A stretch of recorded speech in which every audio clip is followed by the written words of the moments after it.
ما ينطق عن الهوى إن هو إلا وحي يوحى। আমার নবী নফসকে অনুসরণ করে, প্রবৃত্তিকে অনুসরণ করে কোনো কথা বলেন না। আমার নবী যেটা বলেন সেটা হলো ওহী। আমি যা বলতে বলি তাই তিনি বলেন। ওয়ালাউ তাকাওয়ালা আলাইনা বা'দাল আকাবিল।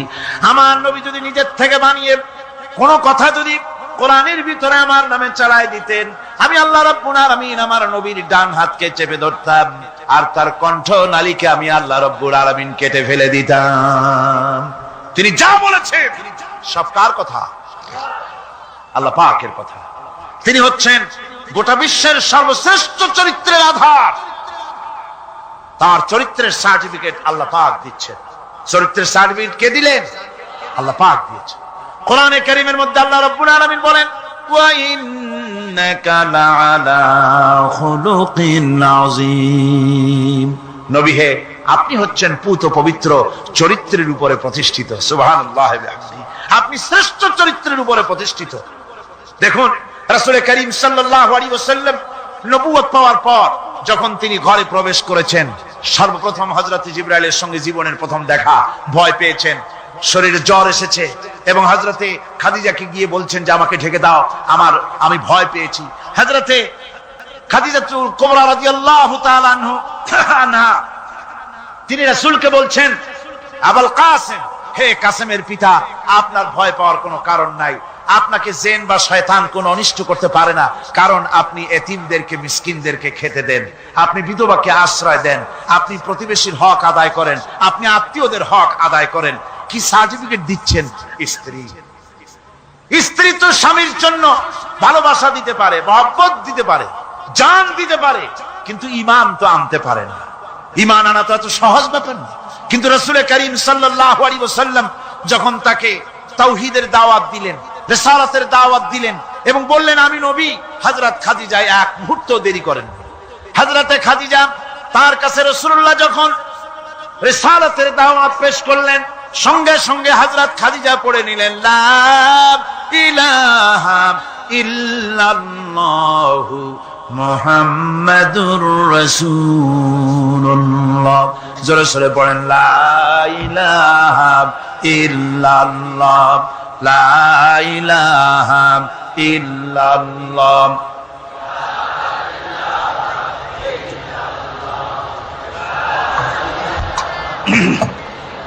মুহাব্বতের সাথে জোরে সোরে পড়েন, লা ইলাহা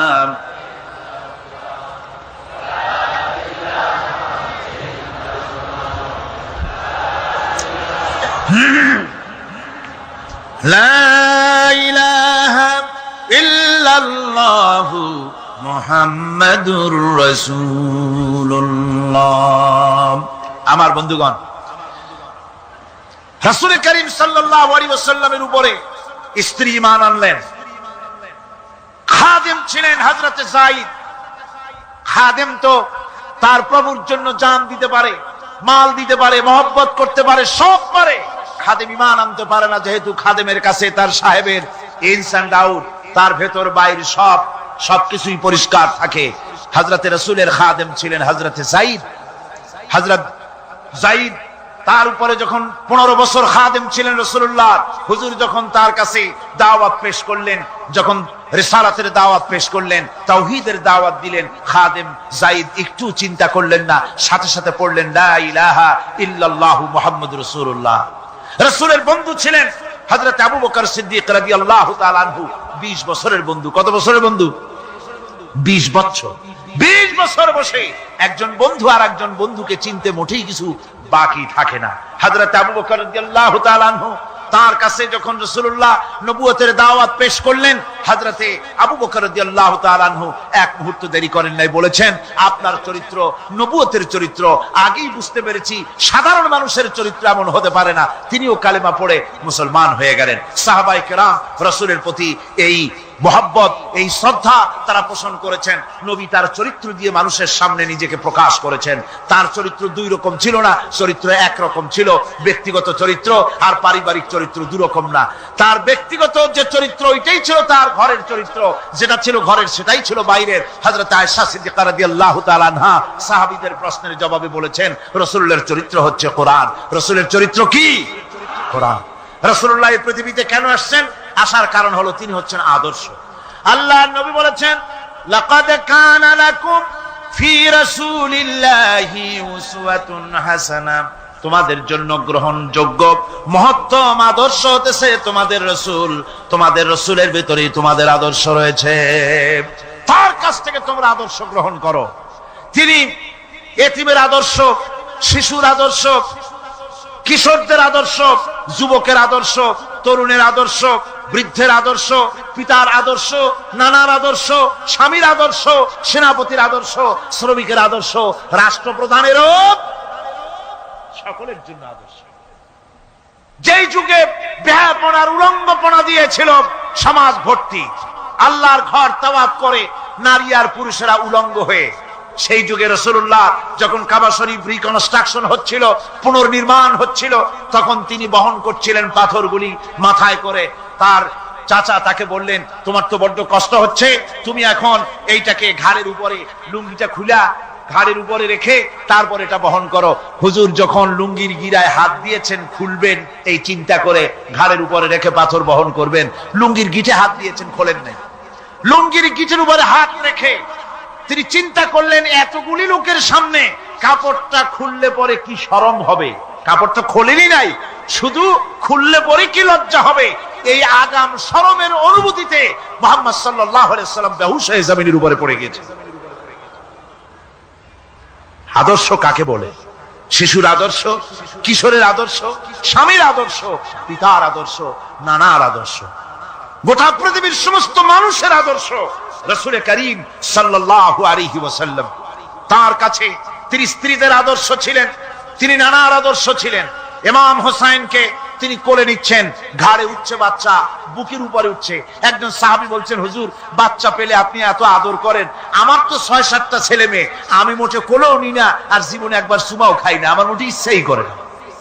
হুজুর বললেন, আল্লাহ যদি তোমার দিলের মধ্যে রহম পয়দা না করেন তো আমি কি করতে পারি? হুজুর বাচ্চাকে নিয়ে আদর করছেন। ইমাম হোসেনকে বলছেন, হোসেন কে বড় বলো তো, তুমি বড় না আমি বড়? হোসেন বলছেন, নানাজি আমি আপনার থেকে বড়। আশ্চর্য কথা, তুমি আমার থেকে বড় কিভাবে? হোসেন বলছেন, নানাজি বলুন তো আপনার পিতার নাম কি? হুজুর বলছেন, আমার পিতার নাম আব্দুল্লাহ। হোসেন বলছেন, এই আব্দুল্লাহ এই পর্যন্তই শেষ, আপনি তো আমার পিতার মতো পিতা পান নাই, আমার আব্বার মতো আব্বা আপনার আছে। আমার আব্বাকে বলা হয় আসাদুল্লাহিল গালিব, সমস্ত কাফেরদের জন্য বিজয়ী বীর বাঘ আমার আব্বা। এবং আমার আব্বা সম্পর্কে আপনি বলেছেন, আনা মাদিনাতুল ইলম ওয়া আলিয়ুম বাবুহা, আমি হচ্ছে একটি জ্ঞানের রাজ্য আর আলী হচ্ছে সেই রাজ্যে প্রবেশের প্রধান তোরণ। আমার বাপের মতো বাপ আছে আপনার? হুজুর আশ্চর্য হয়ে গেলেন, বাচ্চা বলে কি? হোসেন বলছেন, নানাজি এবার কোন তো দেখি, এবার বলুন তো দেখি আপনার মায়ের নাম কি? হুজুর বলছেন, আমার মায়ের নাম আমেনা। হযরত হোসেন বলছেন, এই আমেনা পর্যন্তই শেষ, কয়জনে চিনবে কর? আমার মায়ের মতো একটা মা আপনার আছে? আমার মায়ের মতো একটা মা আপনি পেয়েছেন? আমার মাকে চেনেন? আমার মা হচ্ছেন জান্নাতের সাইয়্যিদাতুন নিসা, জান্নাতের সমস্ত মহিলাদের সরদারিনী আমার মা ফাতিমাতুজ জাহরা রাদিয়াল্লাহু তাআলা আনহা। আমার মায়ের মতো একটা মা আপনি পেয়েছেন? হোসেন বলছেন, নানাজি আরো বলবো নাকি? কয় হ্যাঁ বলো। বলছেন, নানাজি এবার কোন তো দেখি আপনার নানার নাম কি? হুজুর বলছেন, আমার নানার নাম আব্দুল ওয়াহাব। হোসেন বলছেন, এবার আপনি মানুষের কাছে জিজ্ঞেস করেন কয়জন এই আব্দুল ওয়াহাব রয়েছেন? আপনি কি আমার নানার মতো একটা নানা পেয়েছেন? আমার নানাকে আপনি জানেন? আমার নানা সাইয়্যিদুল মুরসালিন, আশরাফুল আম্বিয়া, রাহমাতুল লিল আলামিন, বিশ্বনবী জনাবে মুহাম্মদ রাসূলুল্লাহ সাল্লাল্লাহু আলাইহি ওয়াসাল্লাম।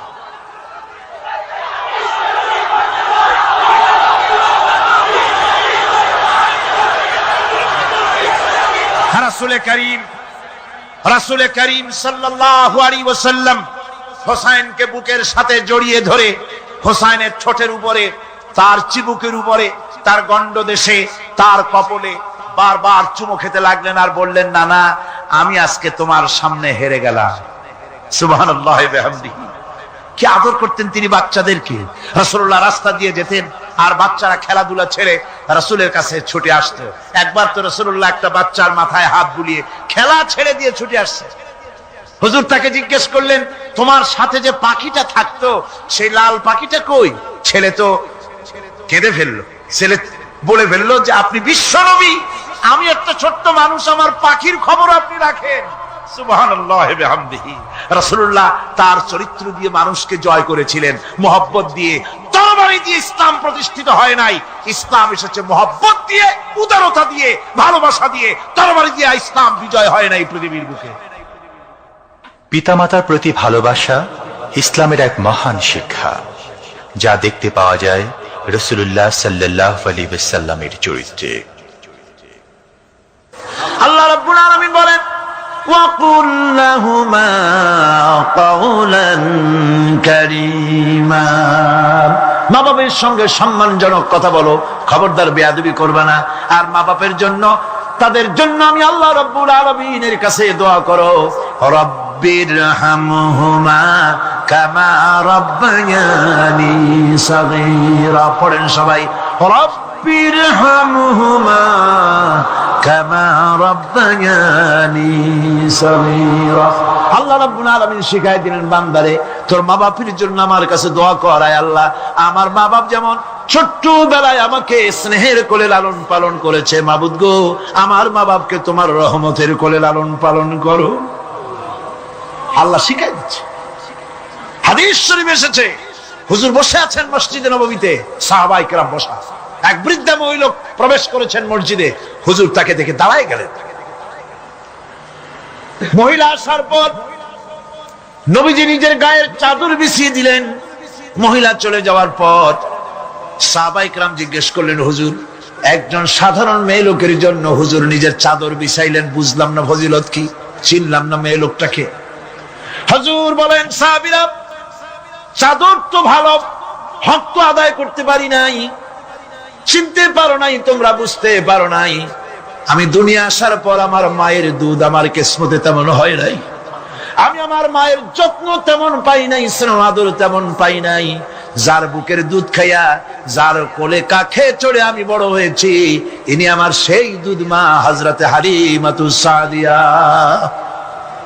বন্ধুরা, মা যদি বেঁচে থাকে, রাত্রে বাড়ি গিয়ে পায়ে ধরুন, বলেন, মা, অন্যায় করেছি, জীবনে বহু বেয়াদবি করেছি, আমারে মাফ করে দাও। বিশ্বাস করুন, মা বাপের যদি খেদমত করেন, মা বাপ যদি রাজি থাকে, রিস্কে, খাদ্যে, টাকায়, ইজ্জতে জীবনেও কষ্ট হবে না। বিপদে অবিচলতার মুক্ত প্রতীক বিশ্বনবী মুহাম্মদ সাল্লাল্লাহু আলাইহি ওয়াসাল্লাম। সর্ব অবস্থায় আল্লাহর উপর ভরসা করে ধৈর্য ধরার ক্ষেত্রে তিনি স্থাপন করেছিলেন এক অনন্য দৃষ্টান্ত। হিজরতের ঘটনা তার প্রকৃষ্ট উদাহরণ। আমার ভাইয়েরা, বিপদে অবিচলতা আমাদেরকে পয়গম্বরেরা শিক্ষা দান করেছেন। আমরা দেখতে পেয়েছি বিশ্বনবী জনাবে মুহাম্মদুর রাসূলুল্লাহ সাল্লাল্লাহু আলাইহি ওয়াসাল্লাম হিজরতের রাত, কাফেররা চতুর্দিকে দাঁড়ানো। হযরত জিবরাইল এসে বলেন, ইয়া রাসূলুল্লাহ, হে, কাফেররা চতুর্দিকে ঘিরে দাঁড়িয়েছে, গভীর রাত, এখন হাতে তাদের তরবারি, সকাল হলে পরেই তারা আপনাকে মেরে ফেলে দিবে, তাড়াতাড়ি উঠেন, মদিনার দিকে চলে যান। আল্লাহ নবী ঘুমের থেকে জেগে হযরত আলীকে ডেকে বলেন, আলী, আল্লাহ অর্ডার করেছে, আমি মদিনায় চললাম, আমার বিছানার পরে আমার চাদর গায়ে দিয়ে শুয়ে থাকো। হযরত আলী বলেন, আল্লাহর হাবিব, আপনার চাদর গায়ে দিয়ে ঘুমিয়ে থাকবো, সকালবেলায় কাফির বেঈমানেরা আপনার বিছানার পরে আপনার চাদর গায়ে দেওয়া অবস্থায় আমি আলীকে তারা মুহাম্মদ মনে করবে, আর আমি আলীকে নবী মনে করে তারা তাদের তরবারি দিয়া কেটে কেটে টুকরা টুকরা করে আমারে বিদায় করে দেবে দুনিয়া থেকে। এতটুকুনো পরোয়া করি না, বরং আমার দিলের মধ্যে এটাই তৃপ্তি থাকবে যে আমি আলীর জীবনের বিনিময় আল্লাহর হাবিব দুনিয়ায় বেঁচে আছেন। নবীজি ঘরের থেকে বেরোলেন, চতুর্দিকে কাফেররা দাঁড়ানো। আল্লাহ নবী হাতে এক মুষ্টি বালু হাতে নিয়ে শাহাতেল বজু পড়ে 3 বার দম করে বালুগুলো ছেড়ে দিলেন। বালিগুলি ঘরের চতুর্দিকে কাফেরদের চোখে চলে গেল। পরবর্তী সময় রব্বুল আলামিন ডেকে বলেন, নবীরে, বালি যখন নিক্ষেপ আপনি করেছিলেন, ধুলাগুলি আপনি তো শুধু নিক্ষেপ করেছিলেন, কিন্তু চতুর্দিকে কাফেরদের চোখে গেল কেমনে? একদিকে মেরেছিলেন, সেই দিকেই তো যাওয়ার কথা ছিল, চতুর্দিকের কাফেরের চোখে চোখে সেগুলো পৌঁছে গেল কেমনে? ওয়ামা রামাইতা ইদ রামাইতা ওয়ালাকিন্নাল্লাহ রামা। আপনি নিক্ষেপ করেন নাই, যখন আপনি নিক্ষেপ করেছিলেন আপনি তো শুধু বালুকণা ছেড়েছেন, আর ওই বালুকণাগুলি ঘরের চতুর্দিকে সব কাফেরদের চোখে পৌঁছবার দায়িত্ব আমার কুদরত গ্রহণ করেছিল। আমার ভাইরা, নবীজি বিপদে, এতগুলি শত্রু তরবারি নিয়ে তিনি বিপদে ধৈর্য হারা হন নাই।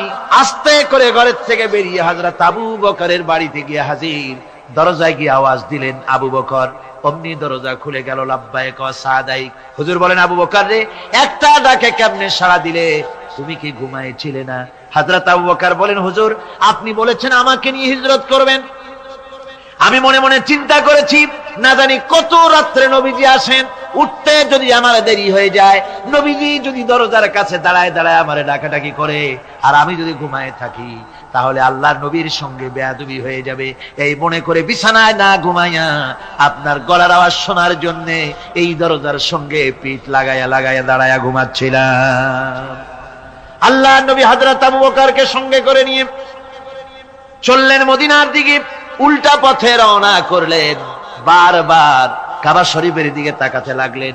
বুখারী শরীফে এসেছে, নবীজি বারবার কাবার দিকে তাকিয়ে বলতেছেন, রে কাবা, বড় আশা ছিল তোর কাছে থাকবো, তোর খেদমত করব, কিন্তু তোর নিষ্ঠুর সন্তানেরা তোর কাছে আমারে থাকতে দিল না রে। আল্লাহ নবী মিসফালা দিয়ে জাবালে কেদোয়ার উপর দিয়ে চলে গেলেন জাবালে সুরে। গুহার কাছে যখন গিয়েছেন, হযর রক্ত হয়ে গেল। হযরত আবু বকর রাদিয়াল্লাহু তাআলা আনহু বলছেন, হুজুর, আর উপায় নাই, দিন হয়ে গেল, এখন বুঝি ধরা পড়ে যাব, ওই গুহার মধ্যে গিয়ে আশ্রয় নেই। তবে আপনি দাঁড়ান, গুহার ভিতরেই পাহাড়িয়া গুহা, বিচ্ছু থাকতে পারে, সাপ থাকতে পারে, আমি আগে ঢুকি, যদি কোনো হিংস্র প্রাণী থাকে আমার উপর দিয়া আঘাত হয়ে যাক, আল্লাহর নবী হেফাজতে থাকুক। হযরত আবু বকর রাদিয়াল্লাহু তাআলা আনহু গুহার ভিতরে নামলেন। নেমে গুহা সাফ করে হুজুরকে ডাকলেন। হুজুর তাশরীফ ফরমালেন গুহার মধ্যে। হুজুর বলেন, আবু বকর, হেঁটে হেঁটে কষ্ট হয়ে গেছে, তুমি বসো, তোমার উরুর উপরে মাথা রেখে আমি একটু ঘুমায়ে যাই। আল্লাহর হাবিব ঘুমায় গেলেন। হযরত আবু বকর লক্ষ্য করে দেখেন চতুর্দিকে অনেকগুলি গর্ত দেখা যায়। এই গর্ত থেকে সাপ আসতে পারে, বিচ্ছু আসতে পারে মনে করে নিজের গায়ের চাদর ছিঁড়ে ছিঁড়ে গর্তগুলি বন্ধ করা শুরু করে দিলেন। কয়েকটা গর্ত বন্ধ করার মতো চাদর আর নাই, পাও দিয়ে চেপে ধরলেন। এক পাহাড়িয়া বিষধর সাপ বেরোবার জন্য চেষ্টা করে বেরোবার পথ খুঁজে না পেয়ে হযরত আবু বকরের পায়ের উপরে দংশন করেছে। বিষের যন্ত্রণায় হযরত আবু বকরের চোখ থেকে পানি দরদর করে পড়ছে। রাসূলুল্লাহর ঘুম ভেঙে গেল। আল্লাহর নবী তাকিয়ে বলেন, আবু বকর, চোখে পানি কেন? বাড়ির কথা বুঝি মনে পড়ে গেছে? হযরত আবু বকর বলেন, ইয়া রাসূলুল্লাহ, আল্লাহর নামে কসম করে বলি, যেই দিন আমি ঈমান এনেছি ওই দিন থেকে আমার মা বাপ, আমার কোলে আমার সন্তান, আমার স্ত্রী, আমার জায়গা জমি ঘর বাড়ি, এমনকি আমার নিজের আত্মার চাইতে হুজুর আপনারে ভালোবাসি বেশি। তাহলে কাঁদো কেন? হযরত আবু বকর বলেন, হুজুর, বাড়ির জন্য কাঁদি না, ছেলে পেলের জন্য কাঁদি না, সাপে দংশন করেছে, যন্ত্রণায় কাঁদতেছি। আল্লাহ নবী সঙ্গে সঙ্গে মুখ থেকে থুতু বার করে যন্ত্রণার জায়গায় লাগাই দিলেন। সঙ্গে সঙ্গে যন্ত্রণা বন্ধ হয়ে গেল। হুজুর বললেন, আবু বকর, প্রথম যখন তোমার এই আঘাত করেছিল সাপে, আমাকে কেন তাড়াতাড়ি বলো নাই? এতক্ষণ তো তোমার কষ্ট হতো না। হযরত আবু বকর বলেন, ইয়া রাসূলুল্লাহ, ওটা তো সাপে কাটার যন্ত্রণা, ওই যন্ত্রণায় আমার রক্ত জ্বলতেছে, যন্ত্রণায় যন্ত্রণায় আমার কলেজাটা যদি ফেটেও যেত, আল্লাহর হাবিব আরাম ফরমাচ্ছিলেন, আমি তাকে আরামে বিঘ্ন ঘটাতে পারতাম না। আমার ভাইয়েরা, হযরতে আবু বকর, হযরতে রাসূল দুজন বসে আছেন। এমনি সময় কাফের বেঈমানেরা খুঁজতে খুঁজতে জায়গা মতো এসে গেছে। একজনে বলে ভিতরে আছে, আর একজনে বলে নাই। পায়ের যদি থাকবে তাহলে মাকড়সায় জাল বুনালো কি করে, পাখি ডিম পেড়ে বসে আছে কি করে, তাদের সন্দেহ হতে লাগলো। এর মধ্যে নাই, একজন বলে আছে আর একজন বলে নাই। হযরত আবু বকর ভয়ের চোটে কেঁদে ফেলেছেন, হুজুর আর উপায় নাই। এই যে অবস্থা, এই অবস্থার ভিতরে এই অবস্থার ভেতরেও আল্লাহ নবী এতটুকু ঘাবড়ে যান নাই। শত্রুরা তরবারি নিয়ে এসেছে, সুযোগ পেলেই একটু তাকালেই দেখতে পাবে, তুলে মেরে ফেলে দেবে। আল্লাহর হাবিব মোটেই ধৈর্য হারালেন না, এতটুকু হতাশ হলেন না। আল্লাহ পাকের হাবিব তার সাথীকে কি বললেন? তখন কোরআনে কারীম সূরা তাওবার মধ্যে আল্লাহ তা উদ্ধৃত করেছেন মুমিনদের জন্য, ইযহুমা ফিল গার ইয ইয়াকুলু লিসাহিবিহি লা তাহজান ইন্নাল্লাহা মা'ানা। ও আমার সাথী, ও বন্ধু, ভয় করো না, চিন্তা করো না, আমরা মাইনরিটি নই, আমরাই মেজরিটি। তার কারণ আল্লাহ আমাদের সাথে আছেন। সুবহানাল্লাহ। রাসূলুল্লাহ সাল্লাল্লাহু আলাইহি ওয়াসাল্লাম অত্যন্ত সাদাসিধে জীবন যাপন করতেন। হিজরত করে মদিনায় গিয়ে ইসলামী রাষ্ট্র কায়েম করার পরও তার দায়িত্বটা কাটেনি। হাদিসে এসেছে সে কথা। হযরত আবু হুরায়রা রাদিয়াল্লাহু তাআলা আনহু বলেন, আমি রাসূলুল্লাহর কাছে গেলাম, হুজুরকে গিয়ে সালাম করলাম। আল্লাহর নবী সালামের জবাব দিলেন, কিন্তু দেখতে পেলাম মুখ নড়ে, আওয়াজ বেরোলো না। কারণ কি? কাছে গিয়ে দেখি নবীজি ক্ষুধার যন্ত্রণায় কথা বলতেছেন, আওয়াজ বেরোতেছে না। এত ক্ষুধা লেগেছে আল্লাহর নবীর। 2-4 দিন চলে গেছে, খাবার নাই। রাসূলুল্লাহ সমস্ত গনিমতের মাল, যাকাত সদকার মালগুলি, খাদ্য দ্রব্যগুলি দুহাতে বিতরণ করেছেন। নিজের পেটে খাবার নাই, মানুষকে দিতেছেন। দিতে দিতে এশার নামাজ পড়ে নবীজি ঘরের মধ্যে প্রবেশ করে হযরত আয়েশা সিদ্দিকা রাদিয়াল্লাহু তাআলা আনহাকে ডেকে বলেন, আয়েশা রে, সারাদিন কষ্ট করেছি, দারুণ ক্ষুধা লেগেছে, তাড়াতাড়ি করে কিছু খাবার আমারে এনে দাও। হযরত আয়েশা হুজুরের ক্ষুধার্ত শ্রান্ত ক্লান্ত চেহারার দিকে তাকাইয়া হযরত আয়েশা কেঁদে ফেলেছেন। হযরত মা আয়েশা কাঁদেন আর বলেন, ইয়া রাসূলুল্লাহ, হে আল্লাহর নামের কসম করে বলি, আমি আয়েশার ঘরে কোনো পানি ছাড়া কোনো খাবার নাই। এই ছিল রাসূলের আদর্শ। হাদিস শরীফে এসেছে, আল্লাহর নবী বলেন, তোমরা যদি রাষ্ট্রীয় ক্ষমতায় যাও, বাড়ি না থাকলে সরকারি খরচ একটা বাড়ি নিতে পারো। তোমার যদি যানবাহন না থাকে, সরকারি খরচে যানবাহন নিতে পারো। ছেলে মেয়ের কাপড় চোপড়, লেখাপড়া, শিক্ষা, চিকিৎসার জন্য যদি না থাকে, তাহলে তুমি সরকার থেকে নিতে পারো। কিন্তু এর থেকে এক চুল পরিমাণ যদি পাও বাড়াও, সরকারের মাল জনগণের মাল, এর থেকে প্রয়োজনের বাইরে যদি তুমি নিজের জন্য নিতে থাকো, কিয়ামতের দিন আল্লাহর দরবারে চোরের কাতারে তোমারে দাঁড়ানো লাগবে।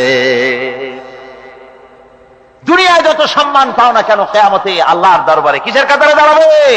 চোরের কাতারে দাঁড়াতে হবে। রাসূল পাক সাল্লাল্লাহু আলাইহি ওয়াসাল্লাম এমন এক সমাজ কায়েম করেছিলেন। আমার হতাশাগ্রস্ত ছাত্ররা, যেসব ছাত্ররা সমাজতন্ত্র তোমরা করো, যারা সমাজতন্ত্র করতে হতাশাগ্রস্ত হয়েছে, এখন যাব কোথায় বলে হতাশ হয়ে গিয়েছো তোমরা, আমরা তোমাদেরকে দাওয়াত দেই, কোরআনের মাহফিল থেকে দাওয়াত দেই, ফিরে আসো। হতাশ হওয়ার কোনো কারণ নাই। লেনিন মরার, ও মরে গেছে। কার্ল মার্কস মরার, মরে গেছে, পচে গেছে, গলে গেছে, দুনিয়া থেকে শেষ হয়ে গিয়েছে। আল্লাহর নবীর নেতৃত্ব, সূর্য যতদিন উঠবে আর ডুববে, নবীজির নেতৃত্ব শেষ হবে না। ওই নেতৃত্বে আসো, রাসূলের নেতৃত্ব মেনে নাও, কোরআনের শাসন মেনে নাও, তাহলেই শান্তি পাবে তোমরা।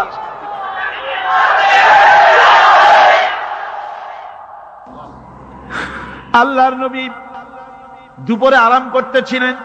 হযরত ওমর বলেন, আমি দেখতে গিয়েছিলাম রাসূলুল্লাহকে, আমি যাই সালাম দিলাম, হুজুর উঠে বসলেন। আমি দেখি খেজুরের পাতা দিয়া বুনানো দড়ি, সেই দড়ি দিয়া বুনানো খাটিয়া এখনো মক্কা মদিনায় আছে, যারা হজ করতে গেছেন দেখেছেন। ওই দড়ি দিয়া বুনানো খাটিয়া, ওর উপরে তোশক নাই, বিছানার চাদর নাই, নিজের হাত মোবারক মাথার তলে দিয়া রাসূল শুয়ে আছেন। ওমরকে দেখে হুজুর উঠে বসলেন। ওমর বলেন, আমি রাসূলের পিঠের দিকে তাকায় দেখি দড়িগুলোর দাগ কেটে আছে। আমি সহ্য করতে পারলাম না, আমি শিশুর মতো ডুকরে কেঁদে উঠলাম, বললাম, ইয়া রাসূলুল্লাহ, এই পৃথিবীর কাফির বেঈমানেরা এত শান্তি করলো দুনিয়ায়, আর আল্লাহর হাবিবের পিঠে দড়ির দাগ বরদাস্ত করতে পারছি না। আপনি আমার অনুমতি দেন, একটা তোশক আপনার জন্য বানায় দেই। হুজুর আমার বলেন, ওমর রে শোনো, দুনিয়ায় শান্তি করার জন্য আমি আসি নাই, আমি যদি হুকুম করি উহুদ পাহাড় আমার জন্য সোনায় পরিণত হয়ে যা, উহুদ পাহাড়টা আমার জন্য সোনা হয়ে যেতে পারে। আমি দুনিয়ায় শান্তির জন্য আসি নাই, এসেছি মানবতার মুক্তির জন্য। পৃথিবীর মানুষগুলিকে বাঁচাতে এসেছি, সাদা কালো মানুষের ব্যবধান দূর করতে এসেছি। রাসূলুল্লাহ নারীর অধিকার দিলেন, সাদা কালা মানুষের ব্যবধান দূর করে দিলেন। পাহাড় সমান উঁচা সাদা কালা মানুষের অধিকারকে প্রতিষ্ঠিত করলেন, বললেন মানুষে মানুষে কোনো পার্থক্য নাই। আরবের উপরে অনারবের, অনারবের উপরে আরবের, ভাষার সাদার উপরে কালোর, কালোর উপরে সাদার, কোন বর্ণ বৈষম্য ইত্যাদি দিয়ে মানুষের ফজিলত হয় না। মানুষের মর্যাদা বাড়ে। ইন্না আকরামাকুম ইনদাল্লাহি আতকাকুম। মানুষের মধ্যে মর্যাদা তোমাদের মধ্যে আল্লাহর কাছে তার যে ব্যক্তি তোমাদের মধ্যে আল্লাহকে বেশি ভয় করে। সুবহানাল্লাহ কোন, সুবহানাল্লাহ কোন। আমার ভাইয়েরা, নবীজি মদিনা মুনাওয়ারায় ইসলামী রাষ্ট্রের রাষ্ট্রপ্রধান হয়েছেন। আজ বাজারে যেতেছেন, যাওয়ার সময় ডেকে ডেকে বলেন, বিধবাদের বাড়ির সামনে দিয়ে যায়, তোমাদের বাজার লাগবে নাকি? এতিমের বাড়ির সামনে থেকে যায়, তোমাদের বাজার লাগবে নাকি? আমারে বলো, আমি বাজার করে এনে দেব। নিজের পেটে খাবার নাই, দুয়ারে দুয়ারে খাবার পৌঁছে গেছে, খাবারের অভাব নাই, মানুষ খাওয়া পেয়েছে, পড়া পেয়েছে, চুরি ডাকাতি বন্ধ হয়ে গেছে। হুজুর বলেন খায়রুল কুরুনে কারনি, সর্বশ্রেষ্ঠ যুগ আমার যুগ। সুদ বন্ধ হয়ে গেল। রাসূলুল্লাহ বললেন সুদ আর চলবে না, হারাম। সুদ বন্ধ হয়ে গেল। হুজুর ব্যাংক চালু করে দিলেন। ব্যাংকের নাম হলো বাইতুল মাল। কি নাম হলো?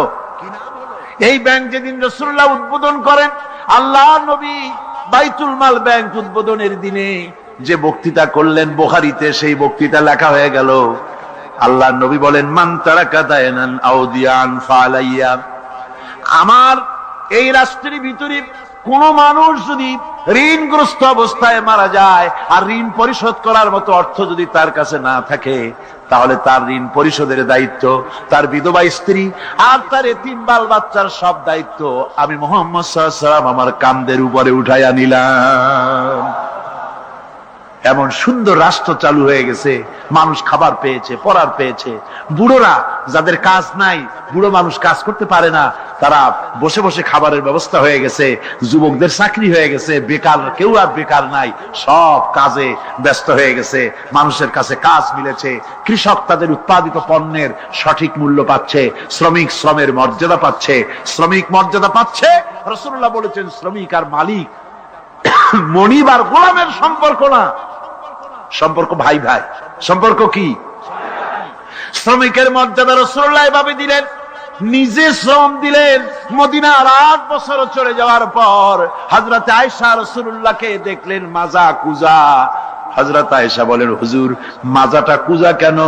বয়সের কারণে হলো নাকি? হুজুর বলেন না, বয়সের কারণে হয় নাই। এই মদিনার চতুর্দিকে কাফির বেঈমানেরা যখন মদিনাকে আক্রমণ করেছিল, আমি তখন মদিনার চতুর্দিকে খন্দক পরিখা খনন করেছিলাম, 3 মাইল লম্বা, 15 ফিট গভীর, 30 ফিট চওড়া। সাহাবীরা মাটি কেটেছে, আমি মাটি বহন করেছি, আবার আমি মাটি কেটেছি, সাহাবীরা মাটি কেটেছে। মাটি কেটে আর মাটির ঝুড়ি বহন করে করে কোমরে যে বেদনা হয়েছিল আজ পর্যন্ত সেই বেদনা সেরে যায় নাই। এই হলো আমার রাসূল, এ হলো বিশ্ব নবী। কি নবী? চিল্লা এখন কি নবী?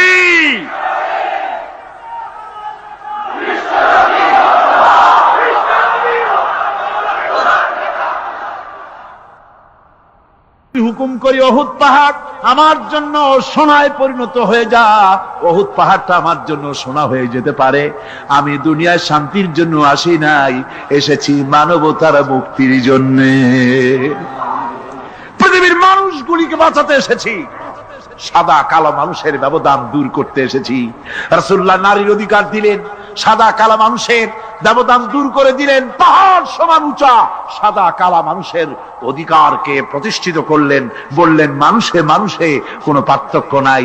আরবের উপরে অনারবের, অনারবের উপরে আরবের, ভাষার সাদার উপরে কালোর, কালোর উপরে সাদার, কোন বর্ণ বৈষম্য ইত্যাদি দিয়ে নিজের পেটে খাবার নাই, দুয়ারে দুয়ারে খাবার পৌঁছে গেছে, খাবারের অভাব নাই, মানুষ খাওয়া পেয়েছে, পড়া পেয়েছে, চুরি ডাকাতি বন্ধ হয়ে গেছে। হুজুর বলেন খায়রুল কুরুনে কারনি, সর্বশ্রেষ্ঠ যুগ আমার যুগ। সুদ বন্ধ হয়ে গেল। রাসূলুল্লাহ বললেন সুদ আর চলবে না, হারাম। সুদ বন্ধ হয়ে গেল। হুজুর ব্যাংক চালু করে দিলেন। ব্যাংকের নাম হলো বাইতুল মাল। কি নাম হলো? এই ব্যাংক যেদিন রাসূলুল্লাহ উদ্বোধন করেন, আল্লাহ নবী বাইতুল মাল ব্যাংক উদ্বোধনের দিনে যে বক্তৃতা করলেন, বুখারীতে সেই বক্তৃতা লেখা হয়ে গেল।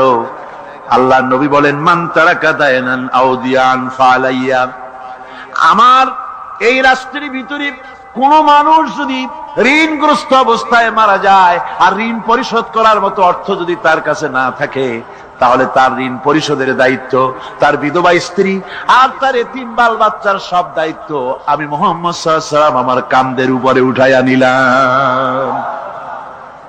এমন সুন্দর রাষ্ট্র চালু হয়ে গেছে। মানুষ খাবার পেয়েছে, পড়ার পেয়েছে। বুড়োরা যাদের কাজ নাই, বুড়ো মানুষ কাজ করতে পারে না, তারা বসে বসে খাবারের ব্যবস্থা হয়ে গেছে। যুবকদের চাকরি হয়ে গেছে, বেকার কেউ আর বেকার নাই, সব কাজে ব্যস্ত হয়ে গেছে। মানুষের কাছে কাজ মিলেছে। কৃষক তাদের উৎপাদিত পণ্যের সঠিক মূল্য পাচ্ছে, শ্রমিক শ্রমের মর্যাদা পাচ্ছে। শ্রমিক মর্যাদা পাচ্ছে। রাসূলুল্লাহ বলেছেন শ্রমিক আর মালিক মনিব আর গোলামের সম্পর্ক না, সম্পর্ক ভাই ভাই। সম্পর্ক কি? শ্রমিকের মর্যাদা রাসূলুল্লাহ এভাবে দিলেন, নিজে শ্রম দিলেন। মদিনার 8 বছর চলে যাওয়ার পর হযরত আয়েশা রাসূলুল্লাহকে দেখলেন মাজা কুজা। হযরত আয়েশা বলেন হুজুর মাজাটা কুজা কেন? বয়সের কারণে হলো নাকি? হুজুর বলেন না, বয়সের কারণে হয় নাই। এই মদিনার চতুর্দিকে কাফির বেঈমানেরা যখন মদিনাকে আক্রমণ করেছিল, আমি তখন মদিনার চতুর্দিকে খন্দক পরিখা খনন করেছিলাম। 3 মাইল লম্বা, 15 ফিট গভীর, 30 ফিট চওড়া। সাহাবীরা মাটি কেটেছে, আমি মাটি বহন করেছি, আবার আমি মাটি কেটেছি, সাহাবীরা মাটি কেটেছে। মাটি কেটে আর মাটির ঝুড়ি বহন করে করে কোমরে যে বেদনা হয়েছিল আজ পর্যন্ত সেই বেদনা সেরে যায় নাই। এই হলো আমার রাসূল, এ হলো বিশ্ব নবী। কি নবী? সিল্লা এখন কি নবী?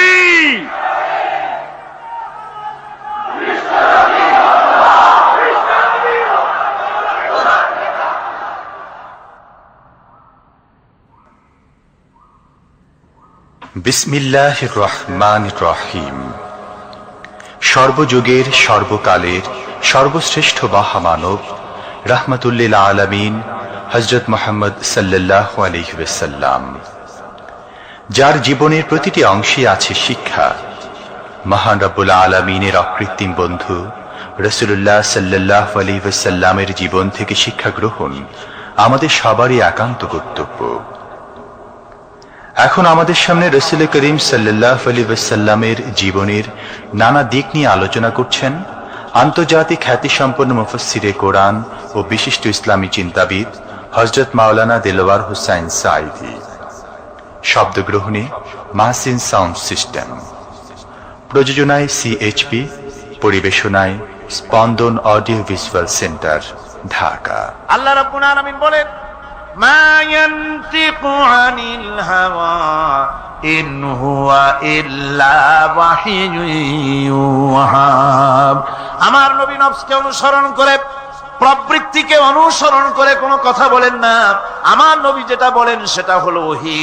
আমি যা বলতে বলি তাই তিনি বলেন। ওয়ালাউ তাকাওয়ালা আলাইনা বা'দাল আকাবিল।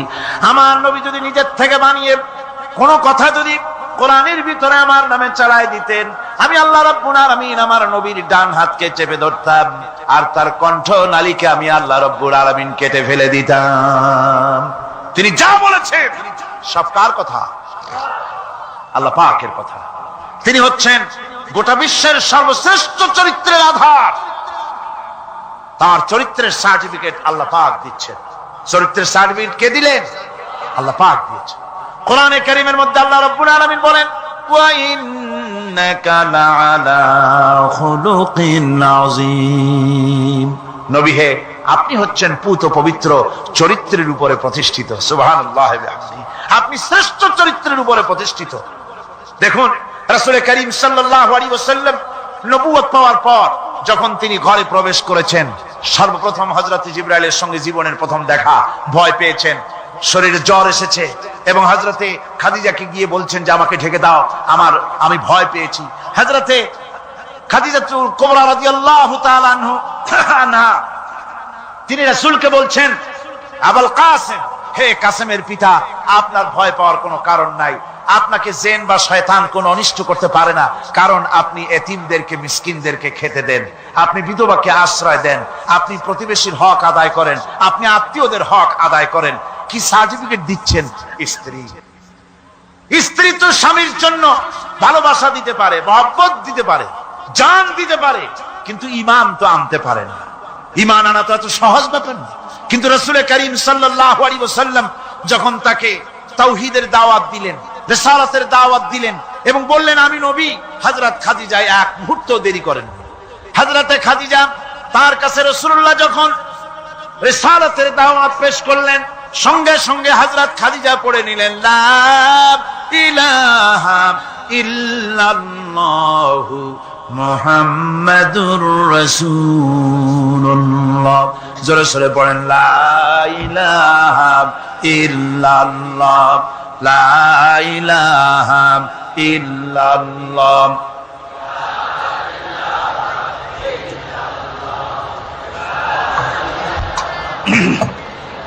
মুহাব্বতের সাথে জোরে জোরে পড়েন লা ইলাহা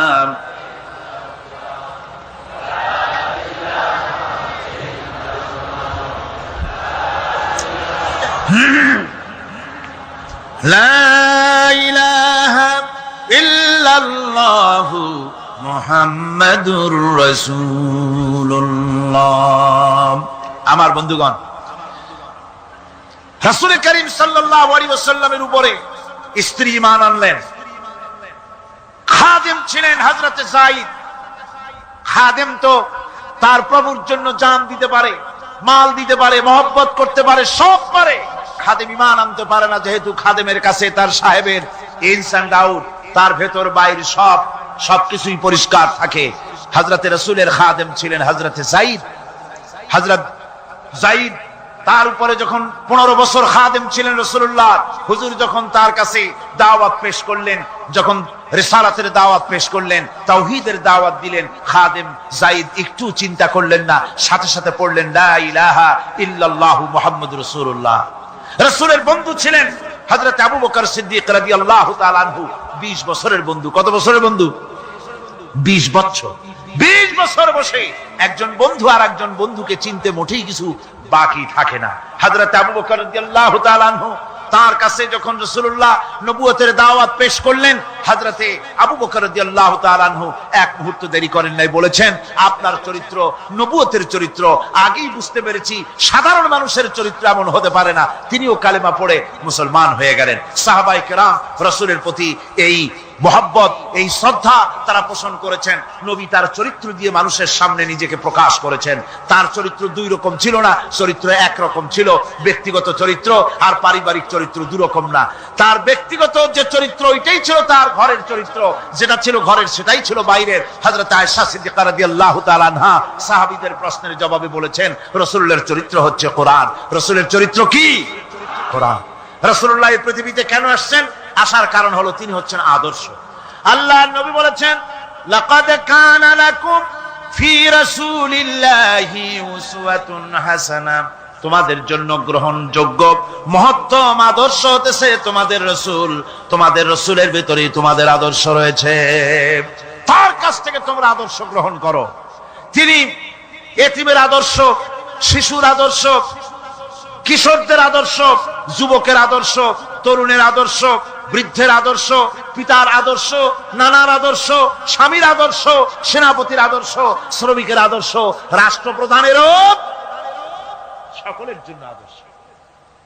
যেই যুগে বেহায়াপনার উলঙ্গপনা দিয়েছিল সমাজ ভর্তি, আল্লাহর ঘর তাওয়াফ করে নারী আর পুরুষেরা উলঙ্গ হয়ে, সেই যুগে রাসূলুল্লাহ যখন কাবা শরীফ রিকনস্ট্রাকশন হচ্ছিল, পুনর্নির্মাণ হচ্ছিল, তখন তিনি বহন করছিলেন পাথরগুলি মাথায় করে। তার চাচা তাকে বললেন তোমার তো বড্ড কষ্ট হচ্ছে, তুমি এখন এইটাকে ঘাড়ের উপরে লুঙ্গিটা খুলা ঘাড়ের উপরে রেখে তারপর এটা বহন করো। হুজুর যখন লুঙ্গির গিরায় হাত দিয়েছেন খুলবেন এই চিন্তা করে ঘাড়ের উপরে রেখে পাথর বহন করবেন, লুঙ্গির গিটে হাত দিয়েছেন খোলেন নাই। লুঙ্গির গিটের উপরে হাত রেখে তিনি চিন্তা করলেন এতগুলি লোকের সামনে কাপড়টা খুললে পরে কি শরম হবে। কাপড়টা খোলেনি নাই, শুধু খুললে পরে কি লজ্জা হবে। এই আগাম শরমের অনুভূতিতে মুহাম্মদ সাল্লাল্লাহু আলাইহি ওয়াসাল্লাম বেহুশ হয়ে জমিনের উপরে পড়ে গিয়েছে। আদর্শ কাকে বলে? শিশুর আদর্শ, কিশোরের আদর্শ, স্বামীর আদর্শ, পিতার আদর্শ, নানার আদর্শ, গোটা পৃথিবীর সমস্ত মানুষের আদর্শ রাসূল করিম সাল্লাল্লাহু আলাইহি ওয়াসাল্লাম। তার কাছে তিনি স্ত্রীদের আদর্শ ছিলেন, তিনি নানার আদর্শ ছিলেন। ইমাম হোসেনকে তিনি কোলে নিচ্ছেন, ঘাড়ে উঠছে বাচ্চা, বুকের উপরে উঠছে। একজন সাহাবী বলছেন, হুজুর বাচ্চা পেলে আপনি এত আদর করেন, আমার তো ৬-৭টা ছেলে মেয়ে, আমি মোটে কোলেও নি না, আর জীবনে একবার সুমাও খাই না, আমার মোটে ইচ্ছাই করে না। হুজুর বললেন, আল্লাহ যদি তোমার দিলের মধ্যে রহম পয়দা না করেন তো আমি কি করতে পারি। হুজুর বাচ্চাকে নিয়ে আদর করছেন। ইমাম হোসেনকে বলছেন, হোসেন কে বড় বলো তো, তুমি বড় না আমি বড়? হোসেন বলছেন, নানাজি আমি আপনার থেকে বড়। আশ্চর্য কথা, তুমি আমার থেকে বড় কিভাবে? হোসেন বলছেন, নানাজি বলুন তো আপনার পিতার নাম কি? হুজুর বলছেন, আমার পিতার নাম আব্দুল্লাহ। হোসেন বলছেন, এই আব্দুল্লাহ এই পর্যন্তই শেষ, আপনি তো আমার পিতার মতো পিতা পান নাই, আমার আব্বার মতো আব্বা আপনার আছে। আমার আব্বাকে বলা হয় আসাদুল্লাহিল গালিব, সমস্ত কাফেরদের জন্য বিজয়ী বীর বাঘ আমার আব্বা। এবং আমার আব্বা সম্পর্কে আপনি বলেছেন, আনা মাদিনাতুল ইলম ওয়া আলিয়ুম বাবুহা, আমি হচ্ছে একটি জ্ঞানের রাজ্য আর আলী হচ্ছে সেই রাজ্যে প্রবেশের প্রধান তোরণ। আমার বাপের মতো বাপ আছে আপনার? হুজুর আশ্চর্য হয়ে গেলেন, বাচ্চা বলে কি? হোসেন বলছেন, নানাজি এবার কোন তো দেখি, এবার বলুন তো দেখি আপনার মায়ের নাম কি? হুজুর বলছেন, আমার মায়ের নাম আমেনা। হযরত হোসেন বলছেন, এই আমেনা পর্যন্তই শেষ, কয়জনে চিনবে কর? আমার মায়ের মতো একটা মা আপনার আছে? আমার মায়ের মতো একটা মা আপনি পেয়েছেন? আমার মাকে চেনেন? আমার মা হচ্ছেন জান্নাতের সাইয়্যিদাতুন নিসা, জান্নাতের সমস্ত মহিলাদের সরদারিনী আমার মা ফাতিমাতুজ জাহরা রাদিয়াল্লাহু তাআলা আনহা। আমার মায়ের মতো একটা মা আপনি পেয়েছেন? হোসেন বলছেন, নানাজি আরো বলবো নাকি? কয় হ্যাঁ বলো। বলছেন, নানাজি এবার কোন তো দেখি আপনার নানার নাম কি? হুজুর বলছেন, আমার নানার নাম আব্দুল ওয়াহাব। হোসেন বলছেন, এবার আপনি মানুষের কাছে জিজ্ঞেস করেন কয়জন এই আব্দুল ওয়াহাব রয়েছেন? আপনি কি আমার নানার মতো একটা নানা পেয়েছেন? আমার নানাকে আপনি জানেন? আমার নানা সাইয়্যিদুল মুরসালিন, আশরাফুল আম্বিয়া, রাহমাতুল লিল আলামিন, বিশ্বনবী জনাবে মুহাম্মদ রাসূলুল্লাহ সাল্লাল্লাহু আলাইহি ওয়াসাল্লাম।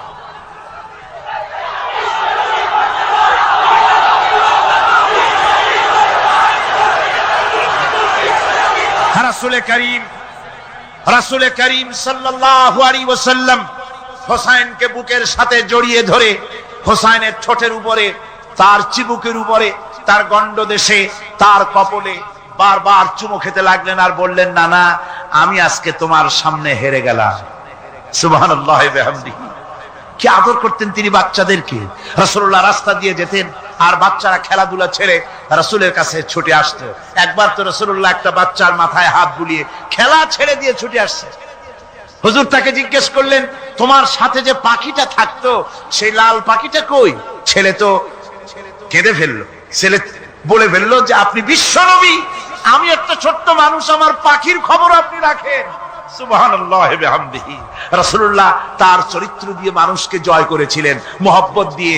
তরবারি দিয়ে ইসলাম প্রতিষ্ঠিত হয় নাই, ইসলাম এসেছে মহব্বত দিয়ে, উদারতা দিয়ে, ভালোবাসা দিয়ে। তরবারি দিয়ে ইসলাম বিজয় হয় নাই পৃথিবীর বুকে। পিতামাতার প্রতি ভালোবাসা ইসলামের এক মহান শিক্ষা, যা দেখতে পাওয়া যায় রাসূলুল্লাহ সাল্লাল্লাহু আলাইহি ওয়াসাল্লামের চরিত্রে।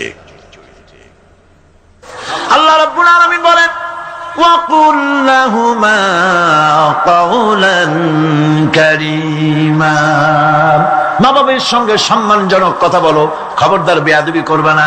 আর মা বাবার জন্য, তাদের জন্য আমি আল্লাহ রাব্বুল আলামিনের কাছে দোয়া করো, রব্ব রব্বিরহামহুমা কামা রাব্বায়ানি সাগীরা। পড়েন সবাই, রব্বিরহামহুমা কামা রাব্বায়ানি সাগীরা। আল্লাহ রাব্বুল আলামিন শিখাই দিলেন বান্দারে, তোর মা বাপের জন্য আমার কাছে দোয়া কর, আয় আল্লাহ আমার মা বাপ যেমন ছোট্টবেলায় আমাকে স্নেহের কোলে লালন পালন করেছে, মাবুদ গো আমার মা বাপকে তোমার রহমতের কোলে লালন পালন করো। আল্লাহ শিখাই দিচ্ছে। হাদিস শরীফ এসেছে, হুজুর বসে আছেন মসজিদে নববীতে, সাহাবায়ে কেরাম বসা, এক বৃদ্ধা মহিলা প্রবেশ করেছেন মসজিদে, হুজুর তাকে দেখে দাঁড়ায় গেলেন। মহিলা আসার পর নবীজি নিজের গায়ের চাদর বিছিয়ে দিলেন। মহিলা চলে যাওয়ার পর সাহাবায়ে কেরাম জিজ্ঞেস করলেন, হুজুর একজন সাধারণ মেয়ে লোকের জন্য হুজুর নিজের চাদর বিছাইলেন, বুঝলাম না ফজিলত কি, চিনলাম না মেয়ে লোকটাকে।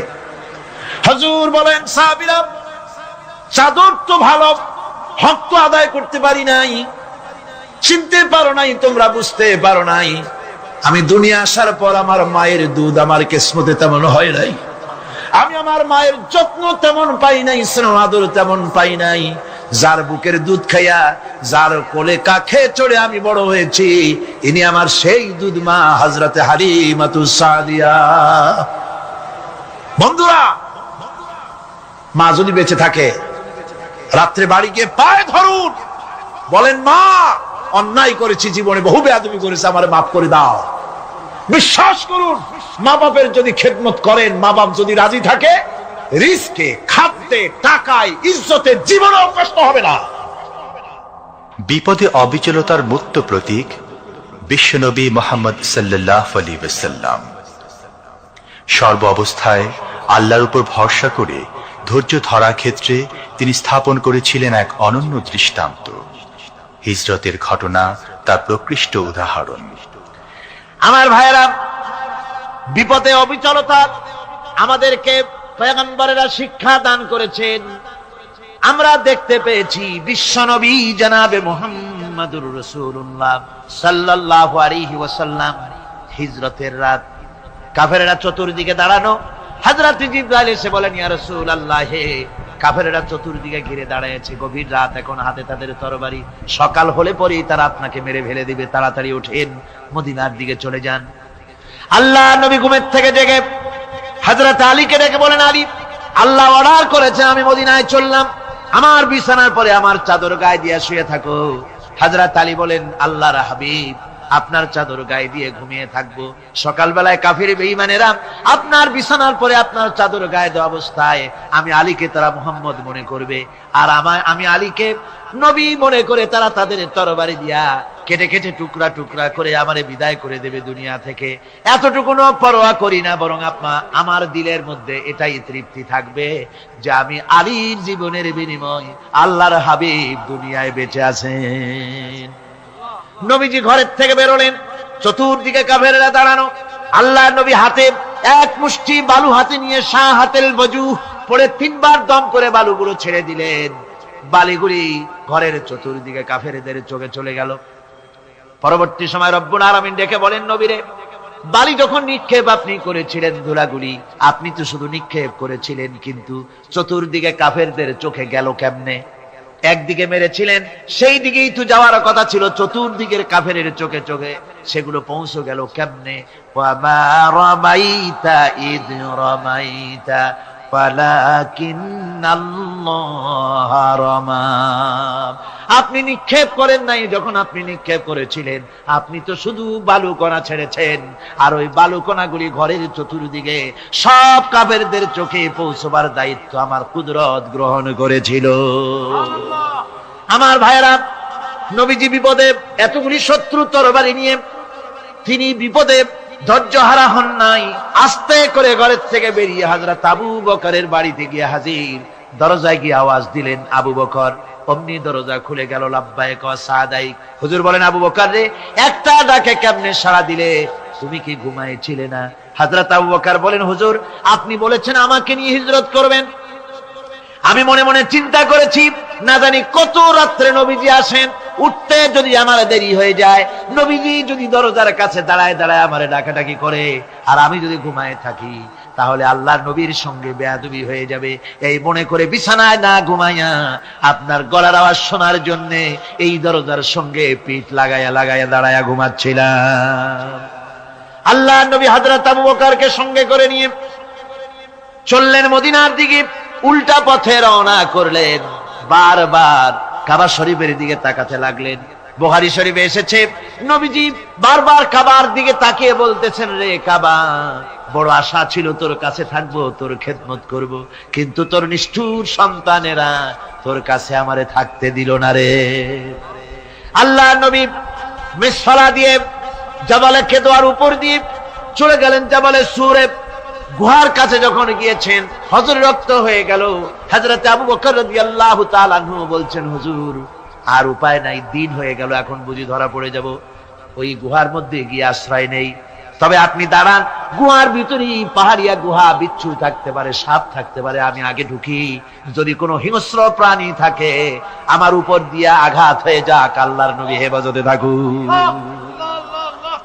হযরত আবু বকর রাদিয়াল্লাহু তাআলা আনহু গুহার ভিতরে নামলেন। নেমে গুহা সাফ করে হুজুরকে ডাকলেন। হুজুর তাশরীফ ফরমালেন গুহার মধ্যে।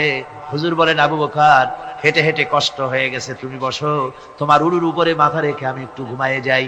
আল্লাহর হাবিব ঘুমায় গেলেন। হযরত আবু বকর লক্ষ্য করে দেখেন চতুর্দিকে অনেকগুলি গর্ত দেখা যায়। এই গর্ত থেকে সাপ আসতে পারে, বিচ্ছু আসতে পারে মনে করে নিজের গায়ের চাদর ছিঁড়ে ছিঁড়ে গর্তগুলি বন্ধ করা শুরু করে দিলেন। কয়েকটা গর্ত বন্ধ করার মতো চাদর আর নাই, পাও দিয়ে চেপে ধরলেন। এক পাহাড়িয়া বিষধর সাপ বেরোবার জন্য চেষ্টা করে বেরোবার পথ খুঁজে না পেয়ে হযরত আবু বকরের পায়ের উপরে দংশন করেছে। বিষের যন্ত্রণায় হযরত আবু বকরের চোখ থেকে পানি দরদর করে পড়ছে। রাসূলুল্লাহর ঘুম ভেঙে গেল। আল্লাহর নবী তাকিয়ে বলেন, আবু বকর, চোখে পানি কেন? বাড়ির কথা বুঝি মনে পড়ে গেছে? হযরত আবু বকর বলেন, ইয়া রাসূলুল্লাহ, আল্লাহর নামে কসম করে বলি, যেই দিন আমি ঈমান এনেছি ওই দিন থেকে আমার মা বাপ, আমার কোলে আমার সন্তান, আমার স্ত্রী, আমার জায়গা জমি ঘর বাড়ি, এমনকি আমার নিজের আত্মার চাইতে হুজুর আপনারে ভালোবাসি বেশি। তাহলে কাঁদো কেন? হযরত আবু বকর বলেন, হুজুর বাড়ির জন্য কাঁদি না, ছেলেপেলের জন্য কাঁদি না, সাপে দংশন করেছে, যন্ত্রণায় কাঁদতেছি। আল্লাহ নবী সঙ্গে সঙ্গে মুখ থেকে থুতু বার করে যন্ত্রণার জায়গায় লাগাই দিলেন। সঙ্গে সঙ্গে যন্ত্রণা বন্ধ হয়ে গেল। হুজুর বললেন, আবু বকর, প্রথম যখন তোমার এই আঘাত করেছিল সাপে, আমাকে কেন তাড়াতাড়ি বলো নাই? এতক্ষণ তো তোমার কষ্ট হতো না। হযরত আবু বকর বলেন, ইয়া রাসূলুল্লাহ, ওটা তো সাপে কাটার যন্ত্রণা, ওই যন্ত্রণায় আমার রক্ত জ্বলতেছে, যন্ত্রণায় যন্ত্রণায় আমার কলেজাটা যদি ফেটেও যেত, আল্লাহর হাবিব আরাম ফরমাচ্ছিলেন, আমি তাকে আরামে বিঘ্ন ঘটাতে পারতাম না। আমার ভাইয়েরা, হযরতে আবু বকর, হযরতে রাসূল দুজন বসে আছেন। এমনি সময় কাফের বেঈমানেরা খুঁজতে খুঁজতে জায়গা মতো এসে গেছে। একজনে বলে ভিতরে আছে, আর একজনে বলে নাই। পায়ের যদি থাকবে তাহলে মাকড়সায় জাল বুনালো কি করে, পাখি ডিম পেড়ে বসে আছে কি করে, তাদের সন্দেহ হতে লাগলো। এর মধ্যে নাই, একজন বলে আছে আর একজন বলে নাই। হযরত আবু বকর ভয়ের চোটে কেঁদে ফেলেছেন, হুজুর আর উপায় নাই। এই যে অবস্থা, এই অবস্থার ভিতরে, এই অবস্থার ভেতরেও আল্লাহ নবী এতটুকু ঘাবড়ে যান নাই। শত্রুরা তরবারি নিয়ে এসেছে, সুযোগ পেলেই একটু তাকালি দেখতে পাবে, তুলে মেরে ফেলে দেবে। আল্লাহর হাবিব মোটেই ধৈর্য হারালেন না, এতটুকু হতাশ হলেন না। আল্লাহ পাকের হাবিব তার সাথীকে কি বললেন? তখন কোরআনে কারীম সূরা তাওবার মধ্যে আল্লাহ তা উদ্ধৃত করেছেন মুমিনদের জন্য, ইযহুমা ফিল গার ইয ইয়াকুলু লিসাহিবিহি লা তাহজান ইন্নাল্লাহা মা'ানা। ও আমার সাথী, ও বন্ধু, ভয় করো না, চিন্তা করো না, আমরা মাইনরিটি নই, আমরাই মেজরিটি। তার কারণ আল্লাহ আমাদের সাথে আছেন। সুবহানাল্লাহ। রাসূলুল্লাহ সাল্লাল্লাহু আলাইহি ওয়াসাল্লাম অত্যন্ত সাদাসিধে জীবন যাপন করতেন। হিজরত করে মদিনায় গিয়ে ইসলামী রাষ্ট্র কায়েম করার পরও তার দায়িত্বটা কাটেনি। হাদিসে এসেছে সে কথা। হযরত আবু হুরায়রা রাদিয়াল্লাহু তাআলা আনহু বলেন, আমি রাসূলুল্লাহর কাছে গেলাম, হুজুরকে গিয়ে সালাম করলাম। আল্লাহর নবী সালামের জবাব দিলেন, কিন্তু দেখতে পেলাম মুখ নড়ে, আওয়াজ বেরোলো না। কারণ কি? কাছে গিয়ে দেখি নবীজি ক্ষুধার যন্ত্রণায় কথা বলতেছেন, আওয়াজ বেরোতেছে না। এত ক্ষুধা লেগেছে আল্লাহর নবীর। 2-4 দিন চলে গেছে, খাবার নাই। রাসূলুল্লাহ সমস্ত গনিমতের মাল, যাকাত সদকার মালগুলি, খাদ্য দ্রব্যগুলি দুহাতে বিতরণ করেছেন। নিজের পেটে খাবার নাই, মানুষকে দিতেছেন। দিতে দিতে এশার নামাজ পড়ে নবীজি ঘরের মধ্যে প্রবেশ করে হযরত আয়েশা সিদ্দিকা রাদিয়াল্লাহু তাআলা আনহাকে ডেকে বলেন, আয়েশা রে, সারাদিন কষ্ট করেছি, দারুণ ক্ষুধা লেগেছে, তাড়াতাড়ি করে কিছু খাবার আমারে এনে দাও। হযরত আয়েশা হুজুরের ক্ষুধার্ত শ্রান্ত ক্লান্ত চেহারার দিকে তাকাইয়া হযরত আয়েশা কেঁদে ফেলেছেন। হযরত মা আয়েশা কাঁদেন আর বলেন, ইয়া রাসূলুল্লাহ, হে আল্লাহর নামের কসম করে বলি, আমি আয়েশার ঘরে কোনো পানি ছাড়া কোনো খাবার নাই। এই ছিল রাসূলের আদর্শ। হাদিস শরীফে এসেছে, আল্লাহর নবী বলেন, তোমরা যদি রাষ্ট্রীয় ক্ষমতায় যাও, বাড়ি না থাকলে সরকারি খরচে একটা বাড়ি নিতে পারো। তোমার যদি যানবাহন না থাকে, সরকারি খরচে যানবাহন নিতে পারো। ছেলে মেয়ের কাপড় চোপড়, লেখাপড়া, শিক্ষা চিকিৎসার জন্য যদি না থাকে, তাহলে তুমি সরকার থেকে নিতে পারো। কিন্তু এর থেকে এক চুল পরিমাণ যদি পাও বাড়াও, সরকারের মাল জনগণের মাল, এর থেকে প্রয়োজনের বাইরে যদি তুমি নিজের জন্য নিতে থাকো, কিয়ামতের দিন আল্লাহর দরবারে চোরের কাতারে তোমারে দাঁড়ানো লাগবে। দুনিয়ায় যত সম্মান পাও না কেন, কিয়ামতে আল্লাহর দরবারে কিসের কাতারে দাঁড়াবে? চোরের কাতারে দাঁড়াতে হবে। রাসূল পাক সাল্লাল্লাহু আলাইহি ওয়াসাল্লাম এমন এক সমাজ কায়েম করেছিলেন। আমার হতাশাগ্রস্ত ছাত্ররা, যেসব ছাত্ররা সমাজতন্ত্র তোমরা করো, যারা সমাজতন্ত্র করতে হতাশাগ্রস্ত হয়েছে, এখন যাব কোথায় বলে হতাশ হয়ে গিয়েছো তোমরা, আমরা তোমাদেরকে দাওয়াত দেই, কোরআনের মাহফিল থেকে দাওয়াত দেই, ফিরে আসো। হতাশ হওয়ার কোনো কারণ নাই। লেনিন মরার, ও মরে গেছে। কার্ল মার্কস মরার, মরে গেছে, পচে গেছে, গলে গেছে, দুনিয়া থেকে শেষ হয়ে গিয়েছে। আল্লাহর নবীর নেতৃত্ব, সূর্য যতদিন উঠবে আর ডুববে, নবীজির নেতৃত্ব শেষ হবে না। ওই নেতৃত্বে আসো, রাসূলের নেতৃত্ব মেনে নাও, কোরআনের শাসন মেনে নাও, তাহলেই শান্তি পাবে তোমরা।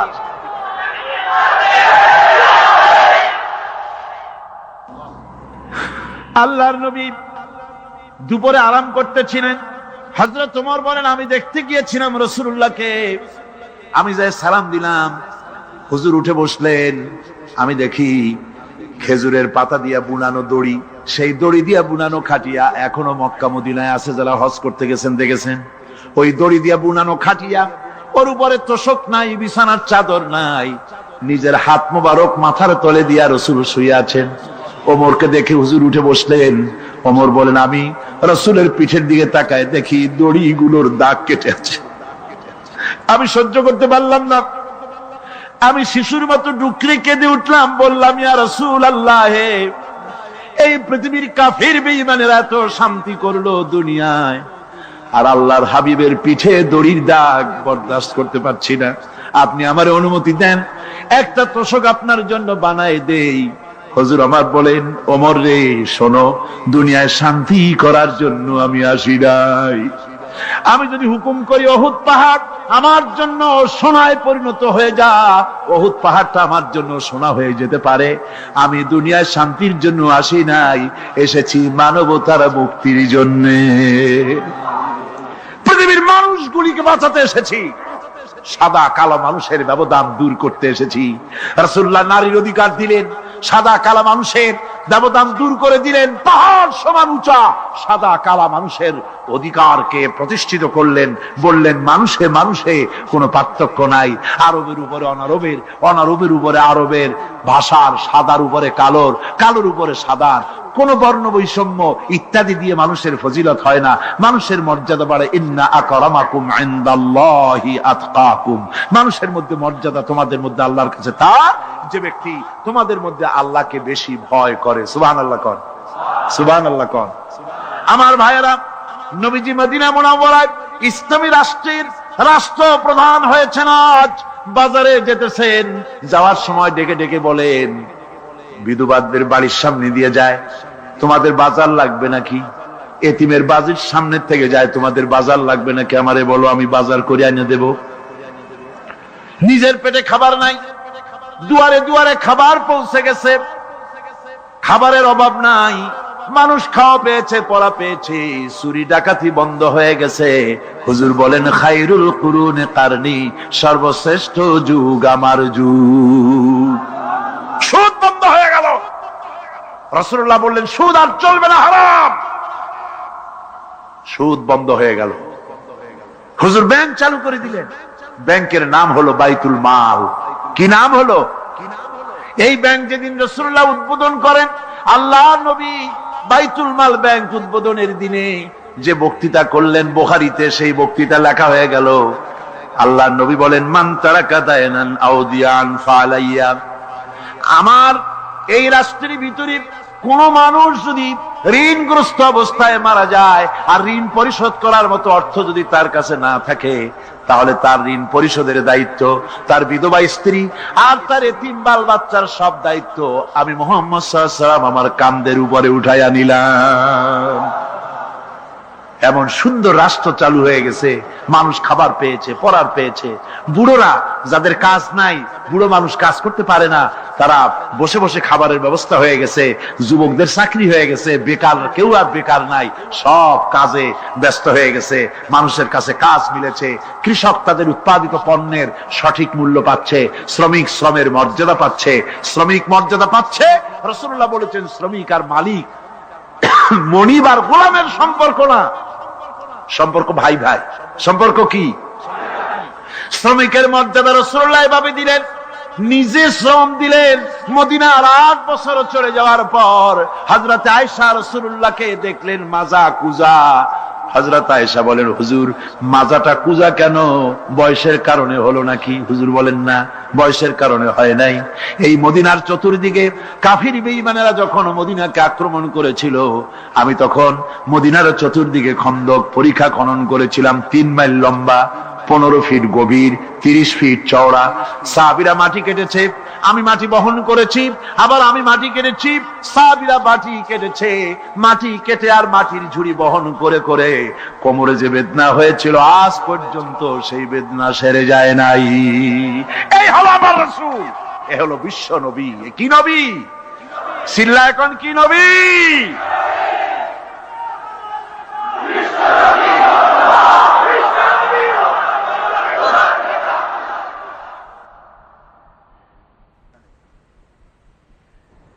বিসমিল্লাহির রহমানির রহিম। সর্বযুগের সর্বকালের সর্বশ্রেষ্ঠ মহামানব রাহমাতুল্লিল আলামিন হযরত মুহাম্মদ সাল্লাল্লাহু আলাইহি ওয়াসাল্লাম, যার জীবনের প্রতিটি অংশে আছে শিক্ষা, মহান রব্বুল আলামিনের অকৃত্রিম বন্ধু রাসূলুল্লাহ সাল্লাল্লাহু আলাইহি ওয়াসাল্লামের জীবন থেকে শিক্ষা গ্রহণ আমাদের সবারই একান্ত কর্তব্য। এখন আমাদের সামনে রাসূল করিম সাল্লাল্লাহু আলাইহি ওয়াসাল্লামের জীবনের নানা দিক নিয়ে আলোচনা করছেন আন্তর্জাতিক খ্যাতিসম্পন্ন মুফাসসিরে কোরআন ও বিশিষ্ট ইসলামী চিন্তাবিদ হযরত মাওলানা দেলওয়ার হোসাইন সাঈদী। শব্দগ্রহণে মাহসিন সাউন্ড সিস্টেম, প্রযোজনায় সিএইচপি, পরিবেশনায় স্পন্দন অডিও ভিজুয়াল সেন্টার, ঢাকা। আল্লাহ রাব্বুল আলামিন বলেন মা ইয়ানতিকু আনিল হাওয়া ইন হুয়া ইল্লা ওয়াহিয়ুন ইউহা। আমার নবী নফসকে অনুসরণ করে, প্রবৃত্তিকে অনুসরণ করে কোনো কথা বলেন না। আমার নবী যেটা বলেন সেটা হলো ওহী। আমি যা বলতে বলি তাই তিনি বলেন। ওয়ালাউ তাকাওয়ালা আলাইনা বা'দাল আকাবিল।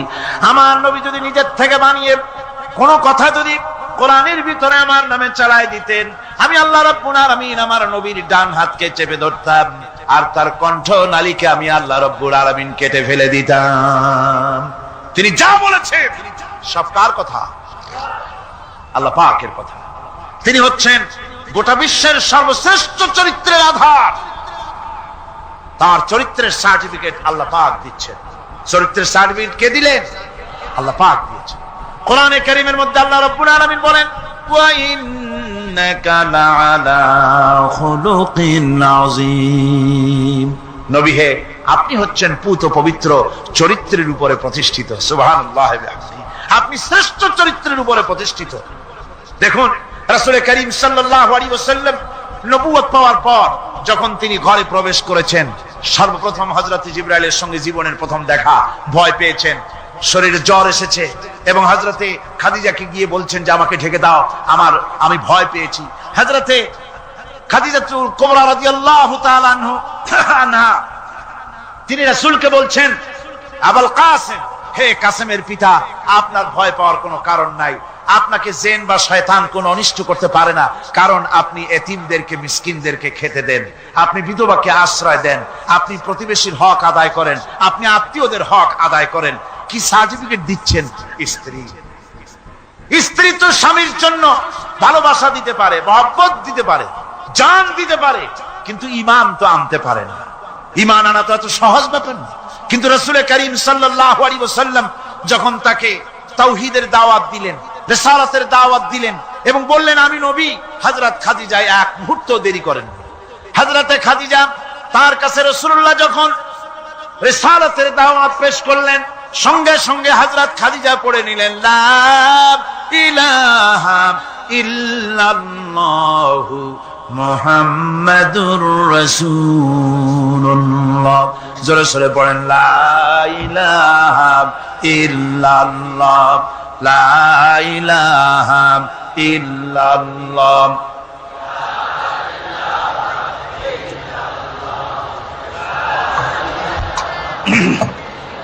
মুহাব্বতের সাথে জোরে জোরে পড়েন লা ইলাহা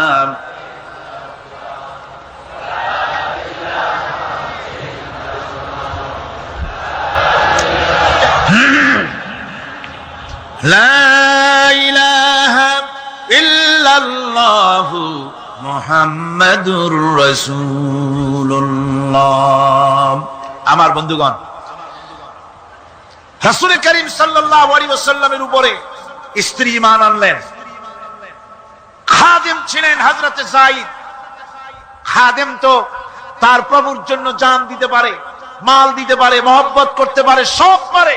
খাদেম ঈমান আনতে পারে না, যেহেতু খাদেমের কাছে তার সাহেবের ইনস এন্ড আউট, তার ভেতর বাইরে সবকিছুই পরিষ্কার থাকে। হযরতে রাসূলের খাদেম ছিলেন হযরতে যায়েদ। হযরত যায়েদ তার উপরে যখন 15 বছর খাদেম ছিলেন রাসূলুল্লাহ, হুজুর যখন তার কাছে দাওয়াত পেশ করলেন, যখন রিসালাতের দাওয়াত পেশ করলেন, তাওহীদের দাওয়াত দিলেন, খাদেম যায়েদ একটু চিন্তা করলেন না, সাথে সাথে পড়লেন লা ইলাহা ইল্লাল্লাহু মুহাম্মাদুর রাসূলুল্লাহ। রাসূলের বন্ধু ছিলেন হযরত আবু বকর সিদ্দিক রাদিয়াল্লাহু তাআলা আনহু। 20 বছরের বন্ধু। কত বছরের বন্ধু? 20 বছর। 20 বছর বসে একজন বন্ধু আর একজন বন্ধুকে চিনতে মোটেই কিছু বাকি থাকে না। হযরত আবু বকর রাদিয়াল্লাহু তাআলা আনহু তার কাছে যখন রাসূলুল্লাহ নবুয়তের দাওয়াত পেশ করলেন, হযরতে আবু বকর রাদিয়াল্লাহু তাআলা আনহু এক মুহূর্ত দেরি করেন নাই, বলেছেন আপনার চরিত্র নবুয়তের চরিত্র। আগেই বুঝতে পেরেছি সাধারণ মানুষের চরিত্র এমন হতে পারে না। তিনিও কালেমা পড়ে মুসলমান হয়ে গেলেন। সাহাবায়ে কেরাম রাসূলের প্রতি এই মহব্বত, এই শ্রদ্ধা তারা পোষণ করেছেন। নবী তার চরিত্র দিয়ে মানুষের সামনে নিজেকে প্রকাশ করেছেন। তার চরিত্র দুই রকম ছিল না, চরিত্র একরকম ছিল। ব্যক্তিগত চরিত্র আর পারিবারিক চরিত্র দুরকম না। তার ব্যক্তিগত যে চরিত্র ওইটাই ছিল তার ঘরের চরিত্র, যেটা ছিল ঘরের সেটাই ছিল বাইরের। হযরত আয়েশা সিদ্দিকা রাদিয়াল্লাহু তাআলা আনহা সাহাবীদের প্রশ্নের জবাবে বলেছেন রাসূলের চরিত্র হচ্ছে কোরআন। রাসূলের চরিত্র কি? কোরআন। রাসূলুল্লাহ এই পৃথিবীতে কেন আসছেন? আসার কারণ হলো তিনি হচ্ছেন আদর্শ। আল্লাহর নবী বলেছেন লাকাদ কানা লাকুম ফি রাসূলিল্লাহি উসওয়াতুন হাসানাহ, তোমাদের জন্য গ্রহণযোগ্য মহত্তম আদর্শ হতেছে তোমাদের রাসূল। তোমাদের রাসূলের ভিতরেই তোমাদের আদর্শ রয়েছে। তার কাছ থেকে তোমরা আদর্শ গ্রহণ করো। তিনি এতিমের আদর্শ, শিশুর আদর্শ, কিশোরদের আদর্শ, যুবকের আদর্শ, তরুণের আদর্শ, বৃদ্ধের আদর্শ, পিতার আদর্শ, নানার আদর্শ, স্বামীর আদর্শ, সেনাপতির আদর্শ, শ্রমিকের আদর্শ, রাষ্ট্রপ্রধানেরও সকলের জন্য আদর্শ। যেই যুগে বেহাপনার উলঙ্গপনা দিয়েছিল সমাজ ভর্তি, আল্লাহর ঘর তাওয়াফ করে নারী আর পুরুষেরা উলঙ্গ হয়ে, সেই যুগে রাসূলুল্লাহ যখন কাবা শরীফ রিকনস্ট্রাকশন হচ্ছিল, পুনর্নির্মাণ হচ্ছিল, তখন তিনি বহন করছিলেন পাথরগুলি মাথায় করে। তার চাচা তাকে বললেন তোমার তো বড্ড কষ্ট হচ্ছে, তুমি এখন এইটাকে ঘাড়ের উপরে লুঙ্গিটা খুলা ঘাড়ের উপরে রেখে তারপর এটা বহন করো। হুজুর যখন লুঙ্গির গিরায় হাত দিয়েছেন খুলবেন এই চিন্তা করে ঘাড়ের উপরে রেখে পাথর বহন করবেন, লুঙ্গির গিটে হাত দিয়েছেন খোলেন নাই। লুঙ্গির গিটের উপরে হাত রেখে তিনি চিন্তা করলেন এতগুলি লোকের সামনে কাপড়টা খুললে পরে কি শরম হবে, কাপড় তো খোলেনি নাই, শুধু খুললে পরে কি লজ্জা হবে। এই আগাম শরমের অনুভূতিতে মুহাম্মদ সাল্লাল্লাহু আলাইহি ওয়াসাল্লাম বেহুশ হয়ে জমিনের উপরে পড়ে গিয়েছে। আদর্শ কাকে বলে? শিশুর আদর্শ, কিশোরের আদর্শ, স্বামীর আদর্শ, পিতার আদর্শ, নানার আদর্শ, গোটা পৃথিবীর সমস্ত মানুষের আদর্শ রাসূল করিম সাল্লাল্লাহু আলাইহি ওয়াসাল্লাম। তার কাছে তিনি স্ত্রীদের আদর্শ ছিলেন, তিনি নানার আদর্শ ছিলেন। ইমাম হোসেনকে তিনি কোলে নিচ্ছেন, ঘাড়ে উঠছে বাচ্চা, বুকের উপরে উঠছে। একজন সাহাবী বলছেন, হুজুর বাচ্চা পেলে আপনি এত আদর করেন, আমার তো ৬-৭টা ছেলে মেয়ে, আমি মোটে কোলেও নি না, আর জীবনে একবার সুমাও খাই না, আমার মোটে ইচ্ছাই করে না। হুজুর বললেন, আল্লাহ যদি তোমার দিলের মধ্যে রহম পয়দা না করেন তো আমি কি করতে পারি? হুজুর বাচ্চাকে নিয়ে আদর করছেন। ইমাম হোসেনকে বলছেন, হোসেন কে বড় বলো তো, তুমি বড় না আমি বড়? হোসেন বলছেন, নানাজি আমি আপনার থেকে বড়। আশ্চর্য কথা, তুমি আমার থেকে বড় কিভাবে? হোসেন বলছেন, নানাজি বলুন তো আপনার পিতার নাম কি? হুজুর বলছেন, আমার পিতার নাম আব্দুল্লাহ। হোসেন বলছেন, এই আব্দুল্লাহ এই পর্যন্তই শেষ, আপনি তো আমার পিতার মতো পিতা পান নাই, আমার আব্বার মতো আব্বা আপনার আছে। আমার আব্বাকে বলা হয় আসাদুল্লাহিল গালিব, সমস্ত কাফেরদের জন্য বিজয়ী বীর বাঘ আমার আব্বা। এবং আমার আব্বা সম্পর্কে আপনি বলেছেন, আনা মাদিনাতুল ইলম ওয়া আলিয়ুম বাবুহা, আমি হচ্ছে একটি জ্ঞানের রাজ্য আর আলী হচ্ছে সেই রাজ্যে প্রবেশের প্রধান তোরণ। আমার বাপের মতো বাপ আছে আপনার? হুজুর আশ্চর্য হয়ে গেলেন, বাচ্চা বলে কি? হোসেন বলছেন, নানাজি এবার কোন তো দেখি, এবার বলুন তো দেখি আপনার মায়ের নাম কি? হুজুর বলছেন, আমার মায়ের নাম আমেনা। হযরত হোসেন বলছেন, এই আমেনা পর্যন্তই শেষ, কয়জনে চিনবে কর? আমার মায়ের মতো একটা মা আপনার আছে? আমার মায়ের মতো একটা মা আপনি পেয়েছেন? আমার মাকে চেনেন? আমার মা হচ্ছেন জান্নাতের সাইয়্যিদাতুন নিসা, জান্নাতের সমস্ত মহিলাদের সরদারিনী আমার মা ফাতিমাতুজ জাহরা রাদিয়াল্লাহু তাআলা আনহা। আমার মায়ের মতো একটা মা আপনি পেয়েছেন? হোসেন বলছেন, নানাজি আরো বলবো নাকি? কয় হ্যাঁ বলো। বলছেন, নানাজি এবার কোন তো দেখি আপনার নানার নাম কি? হুজুর বলছেন, আমার নানার নাম আব্দুল ওয়াহাব। হোসেন বলছেন, এবার আপনি মানুষের কাছে জিজ্ঞেস করেন কয়জন এই আব্দুল ওয়াহাব রয়েছেন? আপনি কি আমার নানার মতো একটা নানা পেয়েছেন? আমার নানাকে আপনি জানেন? আমার নানা সাইয়্যিদুল মুরসালিন, আশরাফুল আম্বিয়া, রাহমাতুল লিল আলামিন, বিশ্বনবী জনাবে মুহাম্মদ রাসূলুল্লাহ সাল্লাল্লাহু আলাইহি ওয়াসাল্লাম।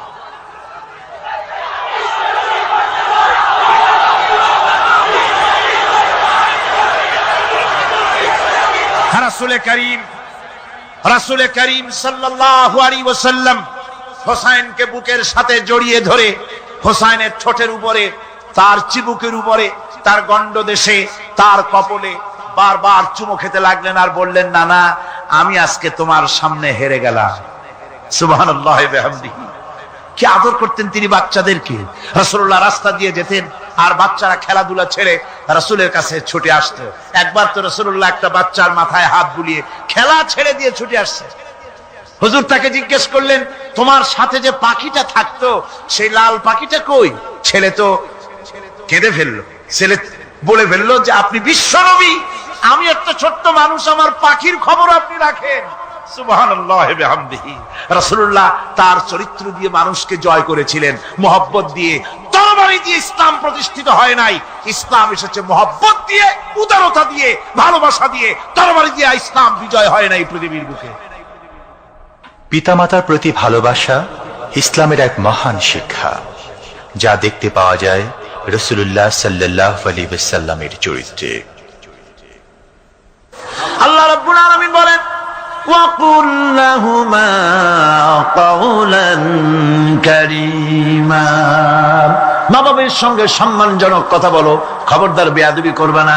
আর মা বাবার জন্য, তাদের জন্য আমি আল্লাহ রাব্বুল আলামিনের কাছে দোয়া করো, রব্ব রব্বিরহামহুমা কামা রাব্বায়ানি সাগীরা। পড়েন সবাই, রব্বিরহামহুমা কামা রাব্বায়ানি সাগীরা।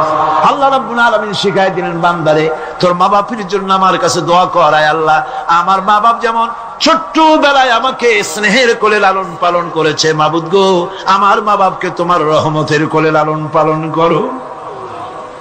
আল্লাহ শিখাই দিচ্ছে।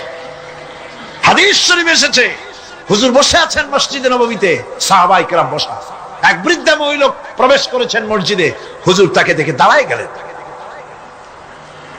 মহিলা আসার পর নবীজি নিজের গায়ের চাদর বিছিয়ে দিলেন। মহিলা চলে যাওয়ার পর সাহাবায়ে কেরাম জিজ্ঞেস করলেন, হুজুর একজন সাধারণ মেয়ে লোকের জন্য হুজুর নিজের চাদর বিছাইলেন, বুঝলাম না ফজিলত কি, চিনলাম না মেয়ে লোকটাকে।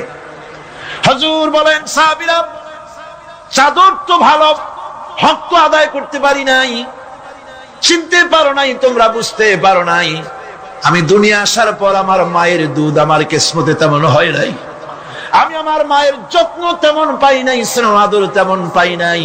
যার বুকের দুধ খাইয়া, যার কোলে কাখে চড়ে আমি বড় হয়েছি, ইনি আমার সেই দুধ মা হযরতে হালিমাতুস সাদিয়া। বন্ধুরা, মা যদি বেঁচে থাকে রাত্রে বাড়ি গিয়ে পায়ে ধরুন, বলেন মা অন্যায় করেছি, জীবনে বহু বেয়াদবি করেছি, আমারে মাফ করে দাও। বিশ্বাস করুন, মা বাপের যদি খেদমত করেন, মা বাপ যদি রাজি থাকে, রিস্কে, খাদ্যে, টাকায়, ইজ্জতে জীবনেও কষ্ট হবে না। বিপদে অবিচলতার মুক্ত প্রতীক বিশ্বনবী মুহাম্মদ সাল্লাল্লাহু আলাইহি ওয়াসাল্লাম। সর্ব অবস্থায় আল্লাহর উপর ভরসা করে ধৈর্য ধরার ক্ষেত্রে তিনি স্থাপন করেছিলেন এক অনন্য দৃষ্টান্ত। হিজরতের ঘটনা তার প্রকৃষ্ট উদাহরণ। আমার ভাইয়েরা, বিপদে অবিচলতা আমাদেরকে পয়গম্বরেরা শিক্ষা দান করেছেন। আমরা দেখতে পেয়েছি বিশ্বনবী জনাবে মুহাম্মদুর রাসূলুল্লাহ সাল্লাল্লাহু আলাইহি ওয়াসাল্লাম হিজরতের রাত, কাফেররা চতুর্দিকে দাঁড়ানো, হযরত জিবরাইল এসে বলেন, ইয়া রাসূলুল্লাহ, হে কাফেররা চতুর্দিকে ঘিরে দাঁড়িয়েছে, গভীর রাত, এখন হাতে তাদের তরবারি, সকাল হলে পরেই তারা আপনাকে মেরে ফেলে দিবে, তাড়াতাড়ি ওঠেন, মদিনার দিকে চলে যান। আল্লাহ নবী ঘুমের থেকে জেগে হযরত আলীকে ডেকে বলেন, আলী, আল্লাহ অর্ডার করেছেন আমি মদিনায় চললাম, আমার বিছানার পরে আমার চাদর গায়ে দিয়ে শুয়ে থাকো।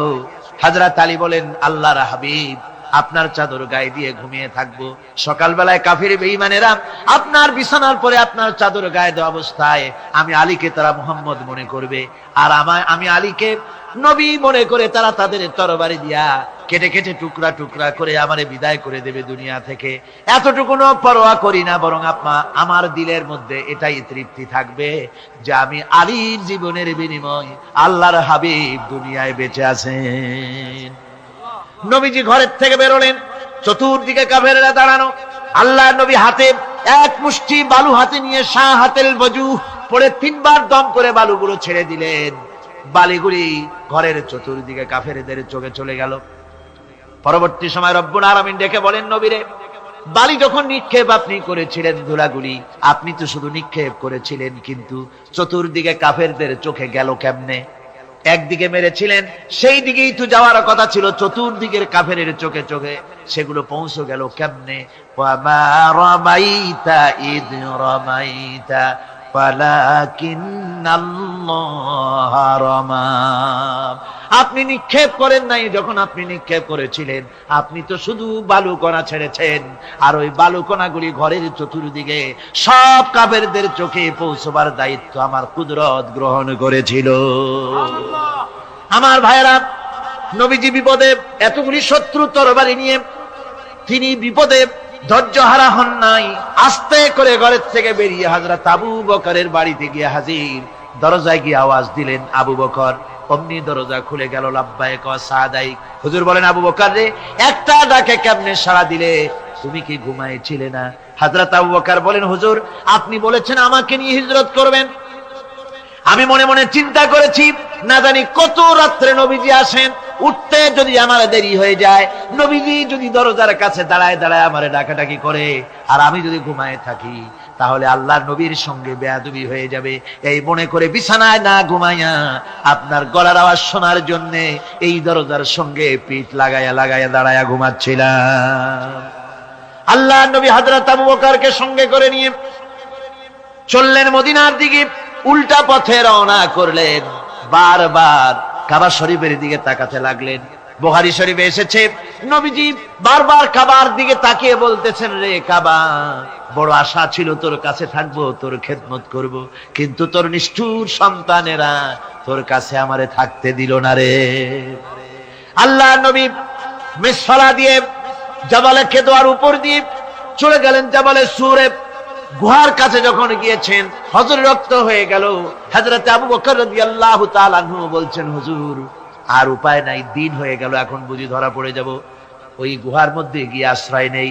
তবে আপনি দাঁড়ান, গুহার ভিতরেই পাহাড়িয়া গুহা, বিচ্ছু থাকতে পারে, সাপ থাকতে পারে, আমি আগে ঢুকি, যদি কোনো হিংস্র প্রাণী থাকে আমার উপর দিয়া আঘাত হয়ে যাক, আল্লাহর নবী হেফাজতে থাকুন।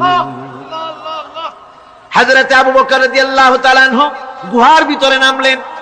নেমে গুহা সাফ করে হুজুরকে ডাকলেন। হুজুর তাশরীফ ফরমালেন গুহার মধ্যে। হুজুর বলেন, আবু বকর, হেঁটে হেঁটে কষ্ট হয়ে গেছে, তুমি বসো, তোমার উরুর উপরে মাথা রেখে আমি একটু ঘুমায়ে যাই। আল্লাহর হাবিব ঘুমায় গেলেন। হযরত আবু বকর লক্ষ্য করে দেখেন চতুর্দিকে অনেকগুলি গর্ত দেখা যায়।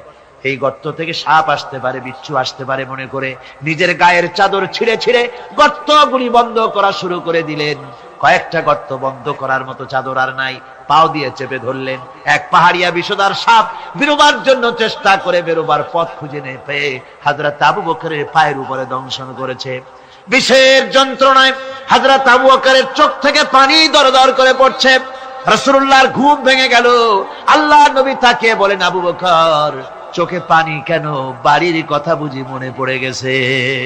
হযরত আবু বকর বলেন, ইয়া রাসূলুল্লাহ, আল্লাহর নামে কসম করে বলি, যেই দিন আমি ঈমান এনেছি ওই দিন থেকে আমার মা বাপ, আমার কোলে আমার সন্তান, আমার স্ত্রী, আমার জায়গা জমি ঘর বাড়ি, এমনকি আমার নিজের আত্মার চাইতে হুজুর আপনারে ভালোবাসি বেশি। তাহলে কাঁদো কেন? হযরত আবু বকর বলেন, হুজুর বাড়ির জন্য কাঁদি না, ছেলেপেলের জন্য কাঁদি না, সাপে দংশন করেছে, যন্ত্রণায় কাঁদতেছি। আল্লাহর নবী সঙ্গে সঙ্গে মুখ থেকে থুতু বার করে যন্ত্রণার জায়গায় লাগাই দিলেন। সঙ্গে সঙ্গে যন্ত্রণা বন্ধ হয়ে গেল।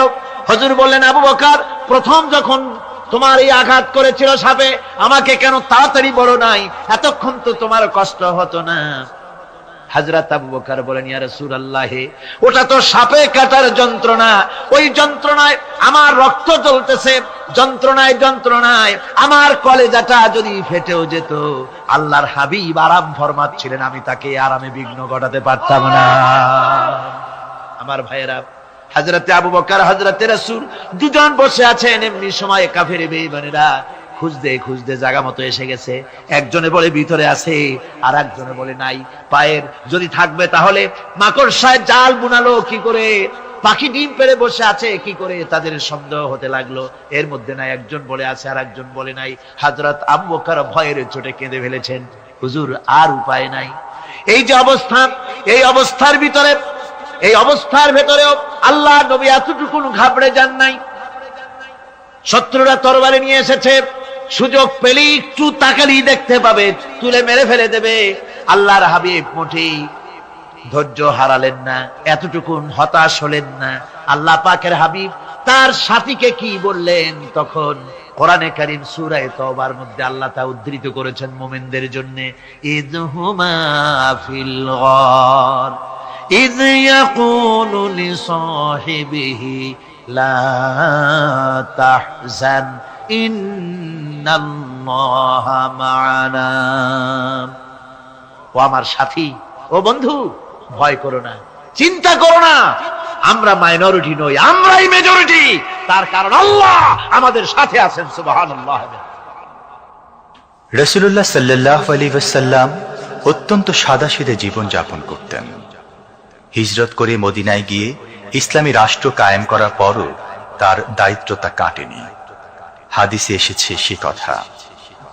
হযরত আবু হুরায়রা রাদিয়াল্লাহু তাআলা আনহু বলেন, আমি রাসূলুল্লাহর কাছে গেলাম, হুজুরকে গিয়ে সালাম করলাম। আল্লাহর নবী সালামের জবাব দিলেন, কিন্তু দেখতে পেলাম মুখ নড়ে, আওয়াজ বেরোলো না। কারণ কি? কাছে গিয়ে দেখি নবীজি ক্ষুধার যন্ত্রণায় কথা বলতেছেন, আওয়াজ বেরোতেছে না। এত ক্ষুধা লেগেছে আল্লাহর নবীর। 2-4 দিন চলে গেছে, খাবার নাই। রাসূলুল্লাহ সমস্ত গনিমতের মাল, যাকাত সদকার মালগুলি, খাদ্য দ্রব্যগুলি দুহাতে বিতরণ করেছেন। নিজের পেটে খাবার নাই, মানুষকে দিতেছেন। দিতে দিতে এশার নামাজ পড়ে নবীজি ঘরের মধ্যে প্রবেশ করে হযরত আয়েশা সিদ্দিকা রাদিয়াল্লাহু তাআলা আনহাকে ডেকে বলেন, আয়েশা রে, সারাদিন কষ্ট করেছি, দারুণ ক্ষুধা লেগেছে, তাড়াতাড়ি করে কিছু খাবার আমারে এনে দাও। হযরত আয়েশা হুজুরের ক্ষুধার্ত শ্রান্ত ক্লান্ত চেহারার দিকে তাকাইয়া হযরত আয়েশা কেঁদে ফেলেছেন। হযরত মা আয়েশা কাঁদেন আর বলেন, ইয়া রাসূলুল্লাহ, হে আল্লাহর নামের কসম করে বলি, আমি আয়েশার ঘরে কোনো পানি ছাড়া কোনো খাবার নাই। এই ছিল রাসূলের আদর্শ। হাদিস শরীফে এসেছে, আল্লাহর নবী বলেন, তোমরা যদি রাষ্ট্রীয় ক্ষমতায় যাও, বাড়ি না থাকলে সরকারি খরচে একটা বাড়ি নিতে পারো। তোমার যদি যানবাহন না থাকে, সরকারি খরচে যানবাহন নিতে পারো। ছেলে মেয়ের কাপড় চোপড়, লেখাপড়া, শিক্ষা চিকিৎসার জন্য যদি না থাকে, তাহলে তুমি সরকার থেকে নিতে পারো। কিন্তু এর থেকে এক চুল পরিমাণ যদি পাও বাড়াও, সরকারের মাল জনগণের মাল, এর থেকে প্রয়োজনের বাইরে যদি তুমি নিজের জন্য নিতে থাকো, কিয়ামতের দিন আল্লাহর দরবারে চোরের কাতারে তোমারে দাঁড়ানো লাগবে। দুনিয়ায় যত সম্মান পাও না কেন, কিয়ামতে আল্লাহর দরবারে কিসের কাতারে দাঁড়াবে? চোরের কাতারে দাঁড়াতে হবে। রাসূল পাক সাল্লাল্লাহু আলাইহি ওয়াসাল্লাম এমন এক সমাজ কায়েম করেছিলেন। আমার হতাশাগ্রস্ত ছাত্ররা, যেসব ছাত্ররা সমাজতন্ত্র তোমরা করো, যারা সমাজতন্ত্র করতে হতাশাগ্রস্ত হয়েছে, এখন যাব কোথায় বলে হতাশ হয়ে গিয়েছো তোমরা, আমরা তোমাদেরকে দাওয়াত দেই, কোরআনের মাহফিল থেকে দাওয়াত দেই, ফিরে আসো। হতাশ হওয়ার কোনো কারণ নাই। লেনিন মরার, ও মরে গেছে। কার্ল মার্কস মরার, মরে গেছে, পচে গেছে, গলে গেছে, দুনিয়া থেকে শেষ হয়ে গিয়েছে। আল্লাহর নবীর নেতৃত্ব, সূর্য যতদিন উঠবে আর ডুববে, নবীজির নেতৃত্ব শেষ হবে না। ওই নেতৃত্বে আসো, রাসূলের নেতৃত্ব মেনে নাও, কোরআনের শাসন মেনে নাও, তাহলেই শান্তি পাবে তোমরা।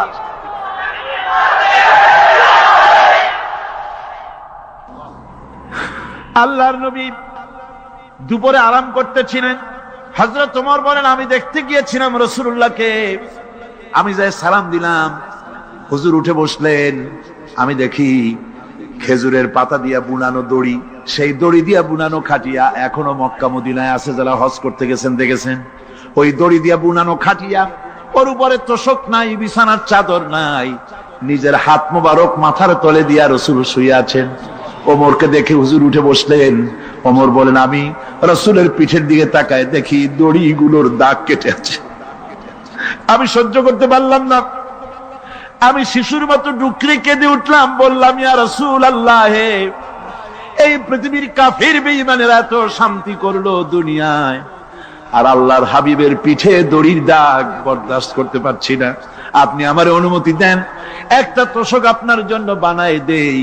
হুজুর আমার বলেন, ওমর রে, শোনো, দুনিয়ায় শান্তি করার জন্য আমি আসি নাই। আমি যদি হুকুম করি উহুদ পাহাড় আমার জন্য সোনায় পরিণত হয়ে যা, উহুদ পাহাড়টা আমার জন্য সোনা হয়ে যেতে পারে। আমি দুনিয়ায় শান্তির জন্য আসি নাই, এসেছি মানবতার মুক্তির জন্য। পৃথিবীর মানুষগুলিকে বাঁচাতে এসেছি, সাদা কালো মানুষের ব্যবধান দূর করতে এসেছি। রাসূলুল্লাহ নারীর অধিকার দিলেন, সাদা কালা মানুষের ব্যবধান দূর করে দিলেন। পাহাড় সমান উঁচা সাদা কালা মানুষের অধিকারকে প্রতিষ্ঠিত করলেন, বললেন মানুষে মানুষে কোনো পার্থক্য নাই। আরবের উপরে অনারবের, অনারবের উপরে আরবের, ভাষার, সাদার উপরে কালোর, কালোর উপরে সাদার, কোন বর্ণ বৈষম্য ইত্যাদি দিয়ে মানুষের ফজিলত হয় না। মানুষের মর্যাদা বাড়ে, ইন্না আকরামাকুম ইনদাল্লাহি আতকাকুম। মানুষের মধ্যে মর্যাদা তোমাদের মধ্যে আল্লাহর কাছে তার, যে ব্যক্তি তোমাদের মধ্যে আল্লাহকে বেশি ভয় করে। সুবহানাল্লাহ কোন, সুবহানাল্লাহ কোন। আমার ভাইয়েরা, নবীজি মদিনা মুনাওয়ারায় ইসলামী রাষ্ট্রের রাষ্ট্রপ্রধান হয়েছেন। আজ বাজারে যেতেছেন, যাওয়ার সময় ডেকে ডেকে বলেন, বিধবাদের বাড়ির সামনে দিয়ে যায়, তোমাদের বাজার লাগবে নাকি? এতিমের বাড়ির সামনে থেকে যায়, তোমাদের বাজার লাগবে নাকি? আমারে বলো, আমি বাজার করে এনে দেব। নিজের পেটে খাবার নাই, দুয়ারে দুয়ারে খাবার পৌঁছে গেছে, খাবারের অভাব নাই, মানুষ খাওয়া পেয়েছে, পড়া পেয়েছে, চুরি ডাকাতি বন্ধ হয়ে গেছে। হুজুর বলেন খায়রুল কুরুনে কারনি, সর্বশ্রেষ্ঠ যুগ আমার যুগ। সুদ বন্ধ হয়ে গেল। রাসূলুল্লাহ বললেন সুদ আর চলবে না, হারাম। সুদ বন্ধ হয়ে গেল। হুজুর ব্যাংক চালু করে দিলেন। ব্যাংকের নাম হলো বাইতুল মাল। কি নাম হলো? এই ব্যাংক যেদিন রাসূলুল্লাহ উদ্বোধন করেন, আল্লাহ নবী বাইতুল মাল ব্যাংক উদ্বোধনের দিনে যে বক্তৃতা করলেন, বুখারীতে সেই বক্তৃতা লেখা হয়ে গেল। আল্লাহ নবী বলেন মান তারাকা দায়নান আউদিয়ান ফালাইয়া, আমার এই রাষ্ট্রের ভিতরে কোন মানুষ যদি ঋণগ্রস্ত অবস্থায় মারা যায় আর ঋণ পরিশোধ করার মতো অর্থ যদি তার কাছে না থাকে, তাহলে তার ঋণ পরিশোধের দায়িত্ব, তার বিধবা স্ত্রী আর তার এতিম বাল বাচ্চার সব দায়িত্ব আমি মুহাম্মদ সাল্লাল্লাহু আলাইহি ওয়াসাল্লাম আমার কাঁধের উপরে উঠাইয়া নিলাম। এমন সুন্দর রাষ্ট্র চালু হয়ে গেছে। মানুষ খাবার পেয়েছে, পড়ার পেয়েছে। বুড়োরা যাদের কাজ নাই, বুড়ো মানুষ কাজ করতে পারে না, তারা বসে বসে খাবারের ব্যবস্থা হয়ে গেছে। যুবকদের চাকরি হয়ে গেছে, বেকার কেউ আর বেকার নাই, সব কাজে ব্যস্ত হয়ে গেছে। মানুষের কাছে কাজ মিলেছে। কৃষক তাদের উৎপাদিত পণ্যের সঠিক মূল্য পাচ্ছে, শ্রমিক শ্রমের মর্যাদা পাচ্ছে। শ্রমিক মর্যাদা পাচ্ছে। রাসূলুল্লাহ বলেছেন শ্রমিক আর মালিক মনিব আর গোলামের সম্পর্ক না, সম্পর্ক ভাই ভাই। সম্পর্ক কি? শ্রমিকের মর্যাদা রাসূলুল্লাহ এভাবে দিলেন, নিজে শ্রম দিলেন। মদিনার 8 বছর চলে যাওয়ার পর হযরত আয়েশা রাসূলুল্লাহকে দেখলেন মাজা কুজা। হযরত আয়েশা বলেন হুজুর মাজাটা কুজা কেন? বয়সের কারণে হলো নাকি? হুজুর বলেন না, বয়সের কারণে হয় নাই। এই মদিনার চতুর্দিকে কাফির বেঈমানেরা যখন মদিনাকে আক্রমণ করেছিল, আমি তখন মদিনার চতুর্দিকে খন্দক পরিখা খনন করেছিলাম। 3 মাইল লম্বা, 15 ফিট গভীর, 30 ফিট চওড়া। সাহাবীরা মাটি কেটেছে, আমি মাটি বহন করেছি, আবার আমি মাটি কেটেছি, সাহাবীরা মাটি কেটেছে। মাটি কেটে আর মাটির ঝুড়ি বহন করে করে কোমরে যে বেদনা হয়েছিল আজ পর্যন্ত সেই বেদনা সেরে যায় নাই। এই হলো আমার রাসূল, এ হলো বিশ্ব নবী। কি নবী? সিল্লা এখন কি নবী?